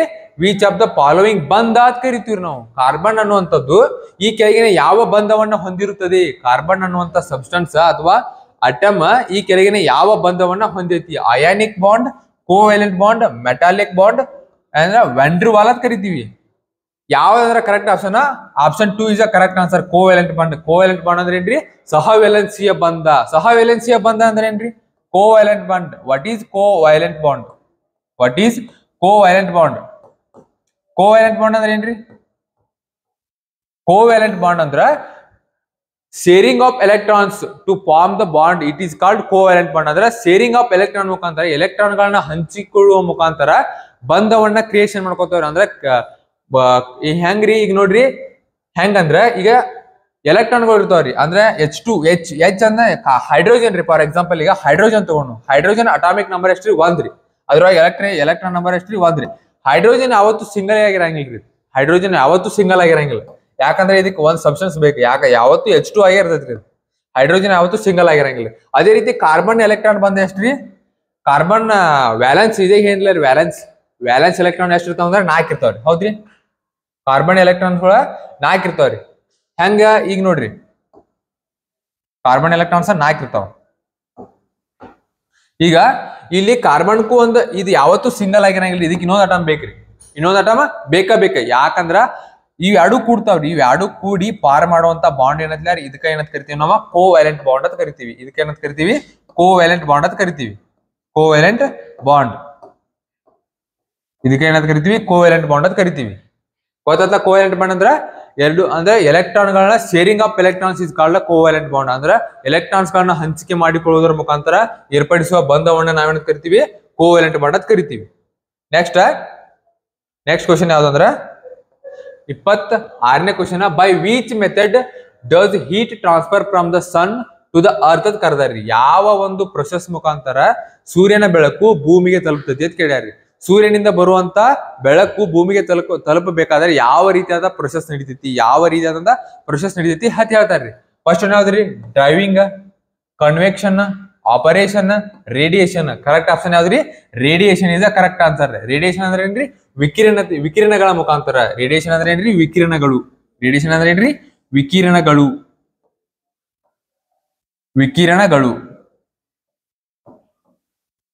ವಿಕಿರಣಗಳ ಮುಖಾಂತರ ಏನಾಕತ್ರಿ ಸೂರ್ಯನ ಬೆಳಕು ಭೂಮಿಗೆ ತಲುಪತ್ರಿ. ವಿಕಿರಣಗಳ ಮುಖಾಂತರ ಸೂರ್ಯನ ಶಕ್ತಿ ಅಥವಾ ಹೀಟ್ ಟ್ರಾನ್ಸ್ಫರ್ ಅಂದ್ರ ಸೂರ್ಯನ ಉಷ್ಣ ಭೂಮಿಗೆ ತಲುಪಬೇಕಾದ್ರೆ ಯಾವ ರೀತಿಯಾದಂತ ಪ್ರೊಸೆಸ್ ಆಕತಿ ಕೇಳ್ಯಾರು ವಿಕಿರಣಗಳು. ವಿಕಿರಣಗಳ ಮುಖಾಂತರನ ಹಿಂಗ್ ನೋಡ್ರಿ ಎಂತ ವಿಕಿರಣಗಳು ಅಂದ್ರೆ ಇದು ಸೂರ್ಯ ಹಿಂಗ ವಿಕಿರಣಗಳು ಬರ್ತಾವ್ರಿ ಹಿಂಗ್ ಭೂಮಿಗೆ. ಇದೊಂದು ಅರ್ಥ ತಿಳ್ಕೊಂಡು ಈ ವಿಕಿರಣಗಳು ಭೂಮಿಗೆ ಬರ್ತಾವ್ರಿ ಹೌದ್ರಿ. ಈ ರೀತಿಯಾಗಿರ್ತಕ್ಕಂಥ ವಿಕಿರಣಗಳ ಮುಖಾಂತರ ಸೂರ್ಯನ ಶಕ್ತಿ ಅಥವಾ ಸೂರ್ಯನ ಉಷ್ಣ ಭೂಮಿಗೆ ಬರ್ತೈತಿ. ಇಷ್ಟು ನಮಗೆ ಜನರಲಿ ಗೊತ್ತಿರ್ಬೇಕ್ರಿ. ನೆಕ್ಸ್ಟ್ ಕ್ವಶನ್ ಯಾವ್ದಂದ್ರ the volume will be dash ಅಂತ ಕೊಟ್ಟಾರ. Volume will be on the increase temperature ಅಂತ ಕೊಟ್ಟಾರ. ವಾಲ್ಯೂಮ್ ಅಂದ್ರೆ ಏನ್ರಿ? ವ್ಯಾಲ್ಯೂಮ್ ಅಂದ್ರ ಪರಿಮಾಣ ಅಥವಾ ಗಾತ್ರ ಅಂತ ಅನ್ಬೋದ್ರಿ. ವ್ಯಾಲ್ಯೂಮ್ ಅಂದ್ರೆ ಏನ್ರಿ? ಪರಿಮಾಣ ಅಥವಾ ಗಾತ್ರ.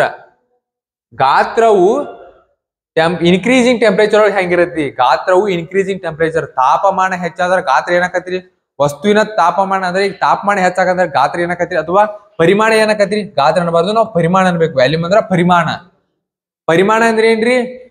When temperature increases volume also increase. When temperature increases volume also increases. Option 1 is a correct answer. ಯಾವಾಗ ಟೆಂಪರೇಚರ್ ಹೆಚ್ಚಾಕತಿ, ಯಾವಾಗ ತಾಪಮಾನ ಹೆಚ್ಚಾಕತಿ, ಅವಾಗ ಅದರ ಪರಿಮಾಣ ಕೂಡ ಹೆಚ್ಚಾಕತಿ. ಇದು ನಮಗೆ ಜನರಲಿ ಗೊತ್ತಿರತಕ್ಕಂತ ವಿಷಯ. ಮುಂದಿನ ಕ್ವಶನ್ ಹೋಗೋಣ. 28ನೇ ಕ್ವಶನ್ ಯಾವ್ದಂದ್ರೆ which of the following instrument is used only for assessing heart related problems. ಅಂದ್ರ ಈ ಕೆಳಗಿನ ಯಾವುಗಳನ್ನ ನಾವು ಹಾರ್ಟ್ ರಿಲೇಟೆಡ್ ಪ್ರಾಬ್ಲಮ್ಸ್ ಅನ್ನ ಕಂಡು ಹಿಡಿಯಾಕ ಯೂಸ್ ಮಾಡ್ತೀವಿ. ಓನ್ಲಿ ಹಾರ್ಟ್ ರಿಲೇಟೆಡ್ ಪ್ರಾಬ್ಲಮ್ಸ್ ಅನ್ನ ಕಂಡು ಹಿಡಿಯಾಕ ಯೂಸ್ ಮಾಡ್ತೀವಿ. ಫಸ್ಟ್ ಒನ್ ಯಾವ್ದ್ರಿ? ECG electrocardiography. MRI. Next MRI ಅಂದ್ರೆ ಮ್ಯಾಗ್ನೀಸಿಯಂ ರೆಸೊನೆನ್ಸ್ ಇಮೇಜ್ ಅಂತ ಕರಿತೀವಿ. Magnesium resonance image. ಆನಂತರ ಎಕ್ಸ್ರೇ, ಆನಂತರ CT ಸ್ಕ್ಯಾನ್ ಅಂತ ಕರಿತೀವಿ. ಯಾವ್ದ್ರಿ? ಫಸ್ಟ್ ಒನ್ ಯಾವ್ದ್ರಿ? ECG ಅಂತ ಐತಿ. ECG ಅಂದ್ರೆ ಏನ್ರಿ? ಎಲೆಕ್ಟ್ರೋಕಾರ್ಡಿಯೋಗ್ರಾಫಿ. ECG ಅಂದ್ರೆ ಎಲೆಕ್ಟ್ರೋಕಾರ್ಡಿಯೋಗ್ರಾಫಿ.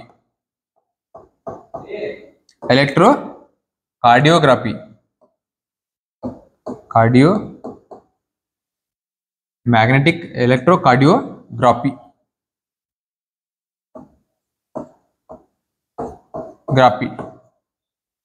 ಎಲೆಕ್ಟ್ರೋಕಾರ್ಡಿಯೋಗ್ರಾಫಿ ಮುಖಾಂತರ ಹಾರ್ಟ್ ಪ್ರಾಬ್ಲಮ್ಸ್ ಅನ್ನ ಕಂಡು ಹಿಡಿತಾರೆ. ಹೌದ್ರಿ. ಹಾರ್ಟ್ ಪ್ರಾಬ್ಲಮ್ಸ್ ಅನ್ನ ಏನ ಕಂಡು ಹಿಡಿಯುವಂತ ಸ್ಕ್ಯಾನರ್ ಅಥವಾ ಏನಂತ ಕರಿತೀವಿ ನಾವು ಇದಕ್ಕೆ ಏನಂತ ಕರಿತೀವಿ? ECG ಮಾಡಿಸ್ತಾರ್ರಿ ಮನ್ಯಾಗ.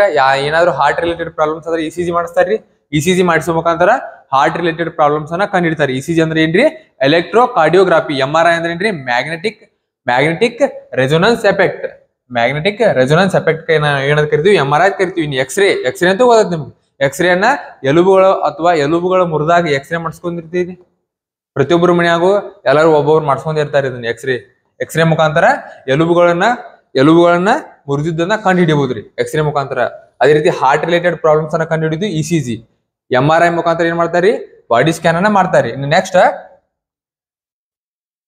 ಕ್ವಶನ್ ಯಾವ್ದಾದ್ರೆ 29ನೇದ voltage is given as a 32 volt and current is given as a 2.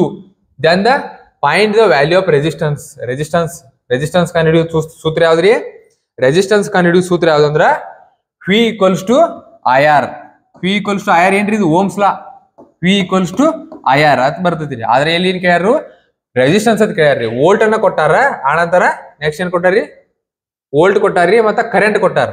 Volt ಮತ್ತು ಕರೆಂಟ್ ಅನ್ನ ಕೊಟ್ಟಾರ. ನಾವು ರೆಸಿಸ್ಟೆನ್ಸ್ ಅನ್ನ ಕಂಡು ಹಿಡಿಬೇಕ್ರಿ. ವೋಲ್ಟ ಮತ್ತು ಕರೆಂಟ್ ಕೊಟ್ಟಾರ, ರೆಸಿಸ್ಟೆನ್ಸ್ ಅನ್ನ ಕಂಡು ಹಿಡಿಬೇಕ್ರಿ. ಇದನ್ನ ಫಾರ್ಮುಲಾ ರೀಜನರೇಟ್ ಮಾಡೋಣ್ರಿ. R equals to V divided by I ಆಕೈತ್ರಿ problem. R equals to V divided by I. ಇಲ್ಲಿ ಅಂದ್ರ R ಅಂದ್ರೆ ಎಷ್ಟ್ರಿ? V ಅಂದ್ರೆ ಎಷ್ಟ್ರಿ? ಎಷ್ಟು ವೋಲ್ಟ್ ಐತ್ರಿ? ವೋಲ್ಟ್ ಕೊಟ್ಟಾರ. ಎಷ್ಟು ವೋಲ್ಟ್ ಕೊಟ್ಟಾರ? 32 ವೋಲ್ಟ್ ಕೊಟ್ಟಾರ. 32 divided by 2 ಏನಾಕೈತ್ರಿ? 32 divided by 2 ಅಂದ್ರೆ ಎಷ್ಟ್ರಿ? 32 divided by 2 ಅಂದ್ರೆ ಎಷ್ಟ್ರಿ? 16 ಆನ್ಸರ್ ರೀ. 16. Option 4 is the right answer. ಯಾವ್ದ್ರಿ? 16 ಓಮ್ಸ್ ಅಂತ ಕರಿತೀವಿ. Option 4 is the right answer. ಇನ್ನು ಲಾಸ್ಟ್ ಕ್ವಶನ್ ಏನಂದ್ರ the total path length covered by an object is known as. Total path length ಅಂದ್ರೆ ಹೆಂಗ್ರಿ? ಈ ಒಂದು ಸಬ್ಸ್ಟೆನ್ಸ್ ಅಥವಾ ಒಂದು ಆಬ್ಜೆಕ್ಟ್ ಅದ್ರ ಟೋಟಲ್ ಪಾತ್ ಲೆಂತ್ ಅದಕ್ಕೆ ಏನಂತ ಕರಿತೀವಿ ಅಂತ ಕೇಳ್ಯಾರ್ರಿ. ಟೋಟಲ್ ಪಾತ್ ಲೆಂತ್ ನಾವು ಏನಂತ ಕರಿತೀವಿ? ಡಿಸ್ಟೆನ್ಸ್ ಅಂತೀವೋ, ಸ್ಪೀಡ್ ಅಂತೀವೋ, ವೆಲಾಸಿಟಿ ಅಂತೀವೋ, ಎಕ್ಸಲರೇಷನ್ ಅಂತೀವೋ. ಡಿಸ್ಟೆನ್ಸ್ ಅಂತೀವೋ, ಸ್ಪೀಡ್ ಅಂತೀವೋ, ವೆಲಾಸಿಟಿ ಅಂತೀವೋ, ಎಕ್ಸಲರೇಷನ್ ಅಂತೀವೋ, ಡಿಸ್ಟೆನ್ಸ್ ಅಂತ ಕರಿತೀವಿ. Option A is the correct answer. Distance ಅಂತ ಕರಿತೀವಿ. The total path length covered by an object is known as a distance. Option 1 is the correct answer. Distance ಅಂತ ಕರಿತೀವಿ. ಡಿಸ್ಟೆನ್ಸ್ ಅಂದ್ರೆ ಏನ್ರಿ? The total path length covered by an object ಅಂದ್ರ ಒಂದು ವಸ್ತು ಒಂದು ಸ್ಥಿತಿಯಿಂದ ಇನ್ನು ಅದ ಒಂದು ಪ್ಲೇಸ್ ಇಂದ ಇನ್ನೊಂದು ಪ್ಲೇಸ್ ಹೋಗ್ತಿರ್ಲಿಲ್ಲ, ಇದ್ರ ಟೋಟಲ್ ಪಾತ್ ಲೆಂತ್ ಗೆ ನಾವ್ ಏನಂತ ಕರಿತೀವಿ? ಡಿಸ್ಟೆನ್ಸ್ ಅಂತ ಕರಿತೀವಿ. ಅಂದ್ರೆ ಇನ್ನೊಂದು ಏನ್ ಹೇಳ್ಬೋದು ಅಂದ್ರೆ ಡಿಸ್ಟೆನ್ಸ್ ಅಂದ್ರ it is a distance between the one point to another point ಅಂತ ಹೇಳ್ಬೋದ್ರಿ. One point to another point ಅದಕ್ಕಿಂತನೂ the total path length covered by an object is known as a distance ಅದ್ ಕರಿತೀವಿ, ದೂರ ಅದ್ ಕರಿತೀವಿ.